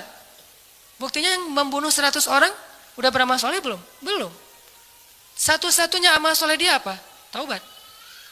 Satu-satunya amal soleh dia adalah taubat, masuk surga. Jadi nggak ada cerita pembunuh masuk surga, pezina masuk surga, nggak ada. Yang ada orang yang bertobat dari membunuh masuk surga. Orang yang bertobat dari berzina masuk surga. Ini cara kita menilai Allah Subhanahu wa taala. Ini namanya persepsi akidah, bukan wawasan akidah. Mungkin di beberapa ta'lim kita belajar wawasan akidah. Wawasan akidah itu uluhiyah, rububiyah, asma, sifat. Itu wawasan akidah. Tapi kadang nggak membentuk persepsi, walaupun itu juga penting. Cuman porsinya harus ditambah, membentuk persepsi kita tentang Allah. Udah selesai belum? Membangun emosional kita kepada Allah. Kalau akidah kita udah sampai membangun emosional, itu udah keren. Siapa yang terbangun emosionalnya? Rindu, malu. Nabi Ayub itu malu sama Allah. Sakit 10 tahun, gak pernah berdoa, ya Allah sembuhin dong, kan saya udah 10 tahun. Enggak, kenapa? Malu sama Allah. Kita boleh gak minta doa sembuh? Boleh banget. Karena derajat iman kita kan gak kayak Nabi Ayub. Lagian Nabi kan mengajarkan kita doa tentang sakit, ya Allahumma rabban nas dan seterusnya. Ditanya sama istri Nabi Ayub, ya Nabi Allah, kamu itu kan Nabi kekasih Allah, kalau kamu berdoa pasti Allah mengijabah, kenapa gak berdoa aja? Nabi Ayub tanya, istriku tercinta, berapa lama selama ini kita dapat nikmat dari Allah? Ya 17 tahun. Berapa lama sudah kita diuji oleh Allah? 10 tahun, malu saya sama Allah. Baru 10 tahun udah minta, 17 tahun Allah kasih nikmat, gak pernah ngomong-ngomong ke kita, malu sama Allah. Ini udah emosional. Pertama wawasan, kemudian pola pikir, kemudian emosional. Emosional ini bahasa lainnya adalah yakin, iman di hati. Ini puncak ilmu nih. Makanya kata Nabi apa? Ra'sul hikmah makhafatullah. Puncaknya ilmu ada rasa takut kepada Allah, emosional. Kalau ilmu kita baru sekedar wawasan, terus jadi bahan debat di komen-komen kita, itu baru tahapan pertama dari ilmu, belum sempurna itu. Dan biasanya orang kalau baru-baru puber keislaman, puber hadis sahih, emang kayak gitu. Semuanya dianggap palsu, padahal dia doang yang sahih gitu. Enggak lah, orang lain juga punya hadis yang sahih, cuman mungkin kita belum pernah baca hadis itu. Orang hadis sahih jumlahnya ada 200.000 yang dihafal Al-Bukhari. Dan kita mah dari dulu tahunya cuma innamal a'malu binniyat. Gimana kita bilang, oh nggak ada itu. Jangan bilang nggak ada, saya nggak tahu itu. Bisa aja ada, sayanya nggak tahu kan. Makanya kalau ada yang nanya ke saya, Ustadz, ini ada hadisnya nggak? Nggak tahu. Saya nggak akan bilang, nggak ada tuh, nggak berani saya. Kecuali saya udah menghafal hadis sebanyak Imam Ahmad. Berapa hafalan hadis Imam Ahmad? 1 juta. Baru boleh bilang nggak ada. Tapi Imam Ahmad juga nggak bilang nggak ada. Bilangnya saya nggak tahu. Tanya aja ke yang ngamalin, dia tahu nggak hadisnya? Misalnya nih, ada yang tanya, Ustadz ada nggak sholat tasbih ke saya nih? Saya bilang, nggak tahu hadisnya. Tanya deh ke Ustadz yang pernah ceramah tentang sholat tasbih. Ustadz, kan Ustadz pernah ceramah sholat tasbih, apa hadisnya? Gitu caranya. Jangan kita nggak tahu hadisnya, bilang, nggak ada itu hadis sholat tasbih. Tanya dulu ke orangnya, siapa tahu ada. Kalau ada, nanti katanya sahih. Enggak, kata Ustadz itu dhaif. Nah, ulama juga tentang hadis sahih dan dhaif berbeda pendapat. Ada ulama bilang ini dhaif, yang ini bilang sahih, kecuali hadis palsu itu nggak ada beda pendapat. Kalau dhaif mah ada beda pendapat, hasan, dhaif, sahih. Kalau mutawatir insya Allah nggak ada beda pendapat. Ini artinya emosional, malu ke Allah, nggak enak ke Allah, kayak Nabi Muhammad SAW tuh, nggak enak sama Allah kalau nggak bangun tahajud, sampai sholatnya getol banget, sampai apa ya? Kelihatan kakinya itu udah keras gara-gara sering tahiyat. Ini beliau hitam gara-gara sering sujud. Makanya saya nutup, nggak mau riya. Nggak ada juga. Nah ini Nabi segitu-gitu amat tuh sholatnya. Ditanya sama istrinya. Dalam riwayat yang lain ditanya sama Abdullah bin Mas'ud. Kenapa gitu-gitu amat? Saya pengen bersyukur kepada Allah. Maksudnya nggak enak sama Allah, udah dikasih nikmat banyak, masih ibadahnya biasa-biasa aja gitu. Wawasan, persepsi, emosional. Kalau kita udah sampai punya rindu ke Allah, udah kuat nih, udah level 3. Kalau baru sekedar faham Allah, level 2. Kalau cuma tahu Allah, level 1. Kalau enggak sama sekali, ini bermasalah nih. Yuk kita belajar kalau gitu. Kadang-kadang enggak level 1, dia enggak terlalu tahu tentang Allah, tapi langsung punya emosional. Ada yang kayak gitu, kayak Bilal tuh. Bilal tuh enggak ngerti ayat-ayat tentang tauhid secara detail kayak Ibnu Abbas, tapi dia langsung yakin sama Allah. Ada yang kayak gitu. Makanya tempatnya ilmu di dalam hati. Tempatnya hafalan di dalam kepala. Kata ulama. Lahum qulubun la yafqahuna biha. Mereka punya hati tapi nggak ngerti. Jadi teman-teman, Allah aja kangen sama kita. Ini ngomongin emosinya Allah ya. Saya nggak ngomongin tentang zatnya, nggak ngomongin tentang wawasannya. Ngomongin tentang emosinya Allah. Allah kangen loh sama kita. Bukti Allah kangen, setiap malam didatengin. Setiap malam Allah manggil-manggil. Hai hambaku, Qul ya ibadiyalladzina asrafu ala anfusihim. Mana hamba-hambaku? Allah tanya kita hamba. Allah manggil kita hamba, padahal banyak dosa. Harusnya Allah bilang, Qul ya usad. Wahai para pendosa. Kan bisa gitu kan? Atau Qul ya ayyuhan nas, wahai manusia. Tapi Allah enggak. Qul ya ibadi, wahai hamba-hambaku. Hamba-hamba itu kayak ibu manggil kita anakku gitu. Kita udah sering, ibu kita nelpon ya. Ibu kita nelpon, kita reject. Alasannya lagi kuliah. Ibu kita nelpon, kita reject. Alasannya lagi di jalan. Ibu kita nelpon, kita reject. Alasannya lagi malam mingguan. Ibu kita nelpon, kita reject, alasannya lagi ngobrol sama teman di kafe. Ibu kita nelpon, kita reject, alasannya lagi mau ujian. Mau ujian aja ibu gak boleh nelpon, saking disiplinnya. Ibu kita nelpon, kita reject dengan banyak alasan, tapi ibu kita masih manggil, nak, masih manggil gitu. Mau dimasakin apa? Masih nanya gitu coba. Kurang baik apa ibu? Kita udah marah-marah sama ibu kita tuh gak pendendam, masih manggil, nak, gak manggil, hei kamu, enggak. Atau durhaka, enggak. Ibu kita masih memanggil kalimat yang kasih sayang. Dan itulah Allah Subhanahu wa taala. Di-reject berkali-kali, dikhianati berkali-kali, ditinggalkan berkali-kali, diduakan, diselingkuhin tuh sering. Kita sering nyelingkuhin Allah sebetulnya. Apa nyelingkuhnya? Kita kan suka bilang inna sholati wa nusuki wa mahyaya wa mamati lillahi rabbil alamin. Kan itu gombal banget kan? Sesungguhnya sholat saya, kurban saya, sholati wa nusuki, hidup saya, mati saya, semuanya untuk Allah Subhanahu wa taala. Semuanya untuk kamu. Iya, kamu, gitu kan?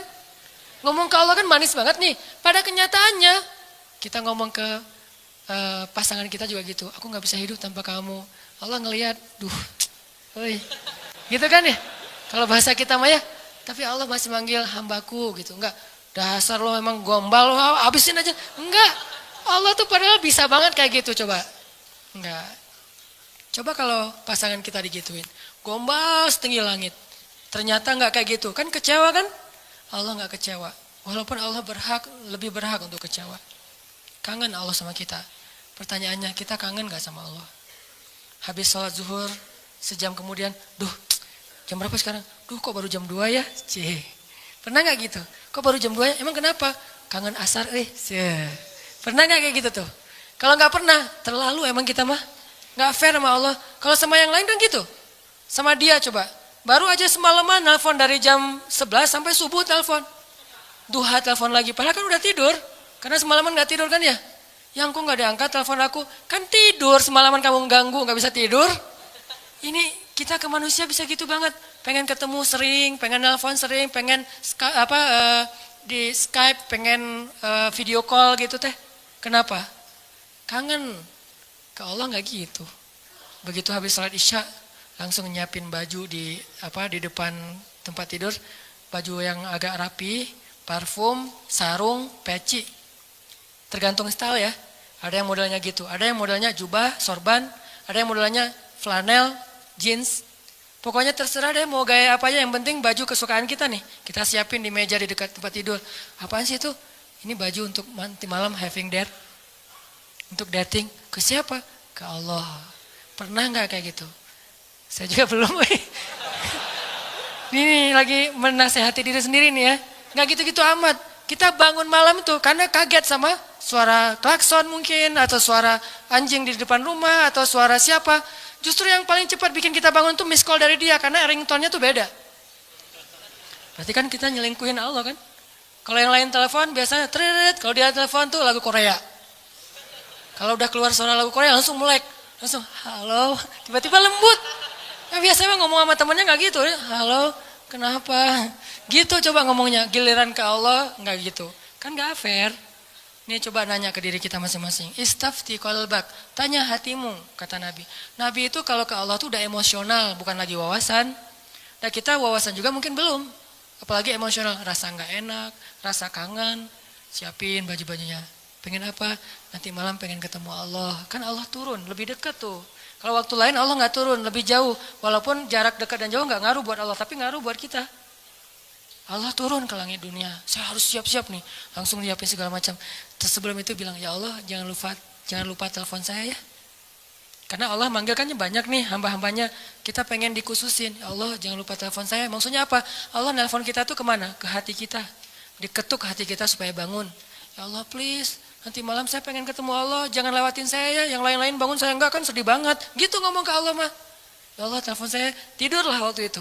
Pasti ditelepon sama Allah. Jam 2 telepon. Allah kok kecepetan sih nelponnya? Enggak. Saya berharap mas 3:30 ya Allah. Udah dekat-dekat subuh gitu sekalian teh. Ya itulah kita lah, kalau ke Allah kecepetan lagi. Kalau kepada makhluk si dia tuh makin cepat makin bagus. Kok kamu telat banget sih nelpon aku? Kok kamu telat banget sih buka pintu? Kok kamu telat banget sih ngangkatnya? Padahal baru ringtone yang pertama udah diangkat tapi masih bilang telat. Ke Allah kok cepat banget sih dibanguninnya Allah. Bentar lagi ya, tutup lagi, tidur. Mungkin Allah bukan gak bangunin. Sebetulnya Allah berhak untuk gak bangunin kita. Dibangunin gak mau. Dia ke saya mah gak penting kata Allah teh. Bisa aja enggak. Kenapa Allah gak membiarkan kita bangun? Allah kasihan sama kita. Oh dia capek nih. Ya udah deh, subuh aja dibangunin. Tapi kita udah digituin ngerasa biasa aja. Akhirnya besok udah gak merasa butuh lagi sama Allah. Digoda oleh setan. Disitulah setan masuk tuh. Sama kayak Nabi Muhammad. Nabi Muhammad itu kan kalau sholat tahajud nggak suka ngajak-ngajak kan. Walaupun boleh kan tahajud bareng-bareng. Cuman Nabi Muhammad nggak suka ngajak, kenapa? Bukan nggak boleh sholat tahajud bareng. Soalnya tahajud Nabi Muhammad itu nggak ada yang bisa ikut. Siapa yang sanggup ikut tahajud Nabi Muhammad 1 rakaat 5 juz? Al-Baqarah, Ali Imran, Al-Maidah, An-Nisa. Jangankan orang biasa, Abdullah ibnu Mas'ud, sahabat yang paling keren aja hafalannya, gak kuat. Wah, Nabi Muhammad lagi tahajud, ikutan Allahu Akbar. Alif Lam Mim. Oh, Al-Baqarah, hafal banget lah itu mah. Satu halaman pasti hafal banget lah ya. Halaman kedua, semangat, halaman ketiga, lembar kelima dan segala macam. Wah, nggak benar nih, terbalik. Mulai nih. Dan itu yang dirasakan Abdullah ibnu Mas'ud. Mulailah muncul dzunun, prasangka-prasangka buruk dalam diri saya. Terbalik, udah mulai kayak gitu nih. Kok lama banget sih? Kayaknya lagi ngejos nih. Tapi mudah-mudahan nanti habis ini rakaat berikutnya enggak. Sampai selesai Al-Baqarah. Mudah-mudahan habis Al-Baqarah. La yukallifullahu nafsan illa wus'aha. Abdullah udah gini-gini. Wah, ada ruku nih. Bahasa kita mah ya. Kan tadi gini lama, aduh. Dan nih, ruku. Alif Lam Mim. Wah. Ali Imran, coba. Wah, Ali Imran 1 juz lebih. Mudah-mudahan habis Ali Imran ditahan-tahan nih. Mudah-mudahan Nabi nggak ingat lagi ya An-Nisa, lupa kayak. Kalau udah lupa kan ruku. Kalau bahasa kita mah ya. Ya ayyuhan nasu taqu rabbakum. An-Nisa.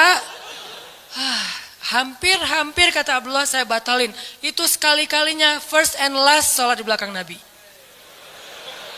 Sholat Nabi kan? Makanya Nabi itu nggak mau ngajak-ngajak tahajud. Bukannya nggak boleh bareng-bareng. Nabi tahu diri lah. Tahu diri.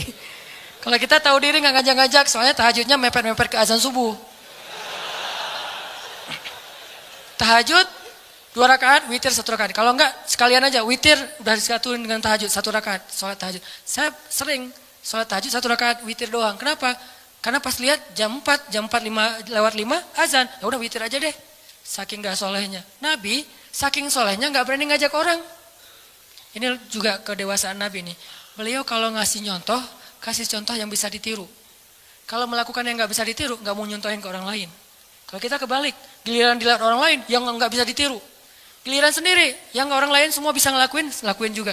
Artinya kita tuh kurang bijak, pamer. Nabi kalau sholat sunnah qabliyah di rumahnya 4 rakaat. Kalau di masjid 2 rakaat. Supaya bisa ditiru. Ketika ditanya kok gitu Nabi, likaila yakuna harajan li ummati, supaya enggak ngeberatin kalian. Coba. Ini emosional Nabi nih. Bahasa fikihnya sariratun Nabi. Kan Nabi itu ada surah, sirah, sarirah ya. Surah jenggot, rambut segini, itu rambut 2017 banget lah pokoknya. Rambut zaman now. Terus jubahan. Terus sorbannya Nabi itu kan kalau di ini satu di depan, satu ke belakang kan ujungnya itu surah. Kalau sirah kehidupan sehari-hari Nabi, sikap-sikap Nabi. Nah yang jarang dibahas itu teman-teman sarirah, perasaan Nabi. Nabi itu nggak mau ngeberatin kita. Kalau ngasih contoh yang bisa kalian tiru aja deh. Makanya Nabi kalau tahajud nggak pernah ngajak Aisyah. Aisyah tidur, Nabi ke kamar mandi, wudhu, udah gitu sholat. Sholatnya di mana? Di sebelah Aisyah. Kenapa? Nabi tahu Aisyah itu kalau malam suka raba-raba nyari Nabi. Kalau nggak kepegang Nabi, dia bangun. Nabi nggak pengen ngebangunin Aisyah, coba. Kalau kita, istri yang solehah kok belum bangun? Masih mending. Aduh ya Allah, pengen banget istri kayak Khadijah, bukan kayak gini. Lebih fatal lagi. Aisyah aja nggak dibangunin sama Nabi. Jadi kalau nanti udah punya ya, maaf kalau belum punya, nggak bisa diperhatikan. Kalau udah punya jangan bangunin. Dan saya juga nggak pernah nggak bangunin istri, soalnya nggak bangun juga. Nabi mah nggak pernah bangunin istri kecuali emang dalam kondisi Aisyah waktu itu nggak capek. Nabi perhatiin banget hari ini Aisyah ngapain. Oh, kita kan nggak peduli. Tahajud. Mama kan udah sering ikut talim, masa nggak bisa tahajud? Ya udah sering talim, tapi capek siangnya dia ngurus anak, dia nyuci, dia segala macam, dia jagain harta kita, rumah kita, keluarga kita, dia mondar-mandir ke pasar. Mungkin tadi pergi ke pasar beli cabai lupa, beli garam lupa, lanjut lagi. Kita harus tahu, oh seharian Aisyah capek, ya udah malamnya saya tahajud sendiri. Begitu witir baru Aisyah dibangunin. Adegan pakai nano spray itu adegan witir, bukan adegan tahajud. Aisyah gitu-gitu. Oh ya udah, Aisyah masih apaan sih kalau bahasa kita? Kak Aisyah tuh raba-raba kalau lagi malam. Nabi mana? Karena dekapan Nabi itu kan paling hangat ya. Karena dia mendekap bukan dengan fisiknya doang, dengan hatinya. Pokoknya udah hangat banget lah dekapan Nabi. Cowok paling romantis se-Eropa itu Rasulullah SAW lah. Kalau kita mau tahu gimana romantisnya Nabi, saya udah lagi nggak mood bahas romantis-romantisan ya. Satu saat aja. Tapi bukan saya nih yang romantis ya, Nabi. Saya mah cuma belajar-belajar dikit. Nabi itu paling hangat. Nabi pegang tangan istrinya biasa. Kita mau megang, kursi aja lah. Nggak ada calonnya nih. Masa mau dipegang, siapa yang dipegang? Pas dipegang calon mertua. Apa-apaan lo? Astagfirullah. Kan bahaya tuh. Masa megang tangan calon mertua yang kekar gitu. Bahaya. Nabi Aisyah witir. Karena pas Nabi lagi sholat, Nabi itu sholat kakinya itu di sebelah Aisyah. Dan Aisyah tuh nyari-nyari jempol Nabi. Itu juga dalil bagi sebagian mazhab ya, enggak semuanya, bahwa menyentuh istri tidak batal wudu. Sebagian lain mengatakan beda. Allah alam bab fikihnya. Karena ada juga dalil kalau habis wudu Nabi itu cium Aisyah ke masjid. Wudu, cium. Itu ritual ya, tutorial ke masjid. Wudu dulu awalnya ketika mendengar azan, siwak. Siwak mah boleh pakai kayu siwak, boleh pakai gosok gigi, terserah, yang penting bersihin mulut. Siwak, udah gitu berwudu, udah gitu pakai pakaian yang bagus, parfum, cium istri. Makanya nggak bisa ngamalin sunnah kalau belum susah. Banyak yang nggak bisa diamalin. Garing kan, parfum segala macam, langsung ke masjid garing Harusnya parfum, ada sesuatu. Jadi jangan ngelangkahin sunnah dong. Runtutannya harus rapi. Siwak, wudu, pakai baju yang bagus, parfuman. Nah. Bagian apa? Terserah. Mau di pipi, mau di jidat. Ya itu ajalah 2. Pipi atau jidat, udah. Dan kecupan itu penuh kasih sayang. Istri juga pasti gituin. Itu kayak mentransfer amal soleh ya. Mentransfer kebaikan. Istri langsung pasti gituin. Oh iya ya, sholat. Jadi jangan bilang, ma sholat. Enggak, wudu, parfum, cium. Oh tanda udah waktunya sholat. Kan keren banget ya alarmnya ya. Jangan pakai alarm, ma sholat, ma udah azan. Jangan, enggak keren, terlalu mainstream. Alarm sholat dari suami ke istri itu adalah kecupan. Kalau di kantor gimana Ustaz? Kirim aja emoticon kecupan. Jadi kalau udah jam 12 muncul tuh emoticon kecupan. Oh waktu sholat. Kan keren ya. Sunnah banget lah itu. Makanya ngelihat sunnah tuh dari angle kekinian. Biar lebih bisa praktekinnya agak-agak nyaman gitu. Ini ternyata. Tadi ngomong kenapa jadi kesini. Susah dibendung Intinya mah. Ada sariroh. Nabi itu perasaannya luar biasa. Makanya Nabi pas lagi sholat, jempolnya di dekat Aisyah. Aisyah tidur kan, tidurnya mereka di bawah ya. Kayak orang Jepang gitu, nggak pakai spring bed segala macam. Di bawah tidurnya, karena memang sederhana. Aisyah pas lagi tidur, cari-cari jempol Nabi. Oh ada jempolnya, Nabi sholat. Kalau kita pas dijempolin gitu, sok-sok khusyuk gitu, nggak boleh disentuh makhluk. Ini saya lagi menghadap Allah, makhluk, minggir. Allahu Akbar. Nggak gitu-gitu amat lah, sholat mah. Sholat juga tetap romantis. Sholat jempolnya dipegangin. Itu sholat romantis tuh. Jangan mentang-mentang udah sholat jadi kaku. Makanya orang kalau beragama jangan jadi kaku. Justru harusnya jadi rahmah. Makin ngerti agama makin rahmah. Jangan makin ngerti agama makin kaku, makin strike. Jangan, kebalik. Kenapa ada kesan orang makin belajar ilmu agama makin gampang galak? Berarti kita nggak belajar sarirah Nabi, perasaan Nabi.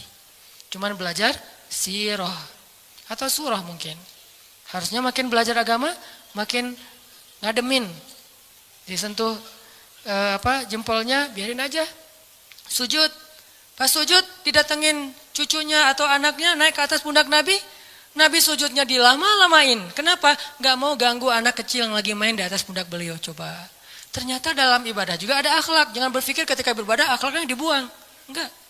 Dalam ibadah aja pakai akhlak. Apakah kalau kayak gitu kita menduakan Allah? Enggak, Allah senang dengan hamba yang kayak gitu. Allah tuh enggak egois.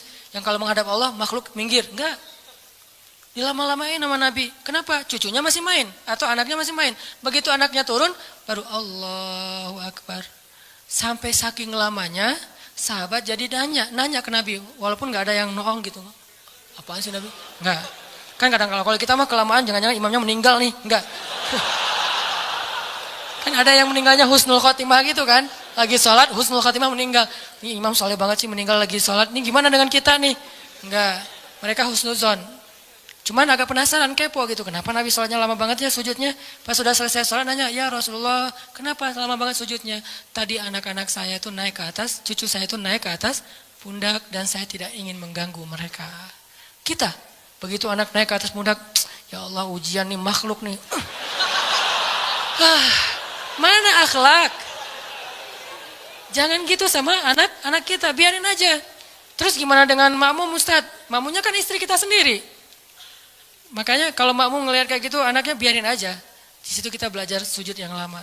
Naik, kalau nggak turun-turun juga Ustadz, ya udah. Kalau yang ternyata harus bangkit juga, bangkit pelan-pelan. Bukan bangkitnya sampai terbang. Terbang ke pintu gitu. Wah, kekerasan anak ya, ini bisa dilaporin nanti. Makanya Nabi pelan bangkit. Lagi sujud kan suka-suka, kadang-kadang ada yang model mazhabnya tuh, ini gini kan ya. Karena istri saya ada yang tahiyatnya gini, ada yang gini. Maaf. Tahiyat aja pokoknya lah. Yang gini nih, kalau dia lagi salat tahiyat, dia gini, anak saya pasti nangkep tuh. Pas ngelihat ibunya gini, dipegangin sama anak saya. Takut lepas kali ya. Ini pegangin. Ini alhamdulillah ya, mazhab kita macam-macam. Kalau saya mah tergantung. Kalau lagi gini-gini, kalau lagi kan tahu fikih ya, bukan karena ikut istri, tahu fikih. Yang ibunya kayak gini, tangkap sama anak kita. Mah, kenapa sih sholatnya kayak gitu banget? Apa nggak pegal apa? Diajarin. Kalau yang satu diam aja gini, santai. Jadi ada yang enjoy, ada yang maksimal. Tergantung mazhab. Buat saya semua mazhab selama ahlus sunnah wal jamaah respect. Gak boleh menjudge, respect each other. Mau NU mau Muhammadiyah terserah lah. Orang mertua saya ada yang NU, ayah saya Muhammadiyah, saya galau gitu. Mau yang mana nih? Ya udah deh, kalau ke Jawa Timur NU, kalau ke sana Muhammadiyah, di sana ikut tahlilan, kalau di sini nggak pakai tahlilan, menghormati. Lagian bukan bab yang usul.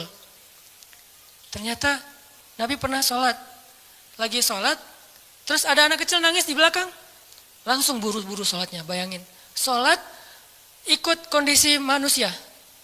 Ada anak kecil nangis di shaf ibu-ibu, Nabi sholatnya lebih cepat dari biasanya. Saking cepatnya, sahabat nanya. Karena kalau nggak mengherankan, sahabat nggak akan nanya. Ya Rasul, kenapa kok buru-buru? Apa yang terjadi? Kata Nabi lagi sholat, tadi aku pengen baca ayat yang agak panjang. Tapi mendengar anak kecil nangis, aku khawatir merepotkan ibunya, makanya dipercepat. Lihat akhlak. Sarirah Nabi, perasaan nggak enak Nabi itu tinggi loh. Kita kadang-kadang nggak peduli perasaan orang lain, asal ngomong aja.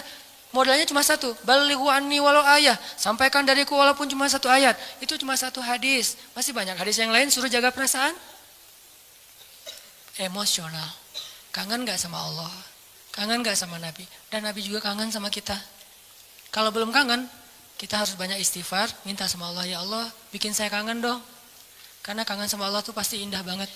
Sama kayak kita kangen dengan orang tua tuh indah banget. Saya selama di Mesir itu kangen sama orang tua, pengen pulang gak punya duit. Ada duit sekali, boros, habis mau pulang. Pas mau pulang itu pas habis duit biasanya. Kalau lagi banyak duit gak pengen pulang. Kan masalah kita gitu kan ya. Ke Allah juga gitu kan. Kalau lagi banyak masalah baru kangen sama Allah. Kalau lagi gak banyak masalah gak kangen sama Allah. Gitu juga ke orang tua. Giliran banyak masalah saya kangen ibu. Sama kayak sekarang kalau lagi ada masalah, saya suka bilang, Mak, kangen sama emak. Pengen pulang ke Aceh. Kenapa? Lagi banyak masalah. Tapi kalau gak lagi banyak masalah, gak kangen. Ini manusiawi banget nih. Makanya coba belajar kangen sama Allah. Kalau udah dapat kangen indah banget tuh. Kalau kangen kepada manusia kadang-kadang agak emang ngeganggu sih. Apalagi kalau LDRan kan ganggu banget ya. Tapi kalau kangen sama Allah gimana pun LDRan kan Allah dengan kita kan LDRan nih. Jauh di langit sama di bumi. Tapi Allah bisa datang di detik itu juga. Inni qarib. Caranya gimana? Telepon aja. Wa idza sa'alaka ibadi anni langsung inni qarib. Seolah-olah Allah ngomong gini, kan kita tuh jauhan ya hambaku, tapi kalau kamu telepon aku langsung datang seketika itu juga. Gitu maksudnya. Wa idza sa'alaka ibadi anni fa inni qarib, itu maksudnya apa? Wahai hambaku, jarak kita emang jauh, kamu di bumi, aku di langit. Tapi kalau kamu telepon aku nih, nanya tentang aku langsung ada di dekat kamu. Allah langsung pulang dalam bahasa kita. Yuk kita belajar kangen sama Allah. Kadang-kadang kangennya harus dipaksain dulu, nggak natural. Kayak tadi nyiapin baju-baju tahajud, nyiapin OOTD buat duha gitu ya. Agak-agak dipaksain awalnya, nggak apa-apa biarin aja. Lama-lama nanti muncul. Nggak bisa natural banget, harus ada semacam settingan dulu di awalnya. Sama-sama kita belajar, banyak hal yang malam ini kita bisa petik hikmahnya. Termasuk tadi sariratun Nabi, termasuk tadi nikmat Allah yang kita nggak tahu, padahal banyak ya. Mudah-mudahan semua ini jadi kebaikan dalam kehidupan kita sehari-hari.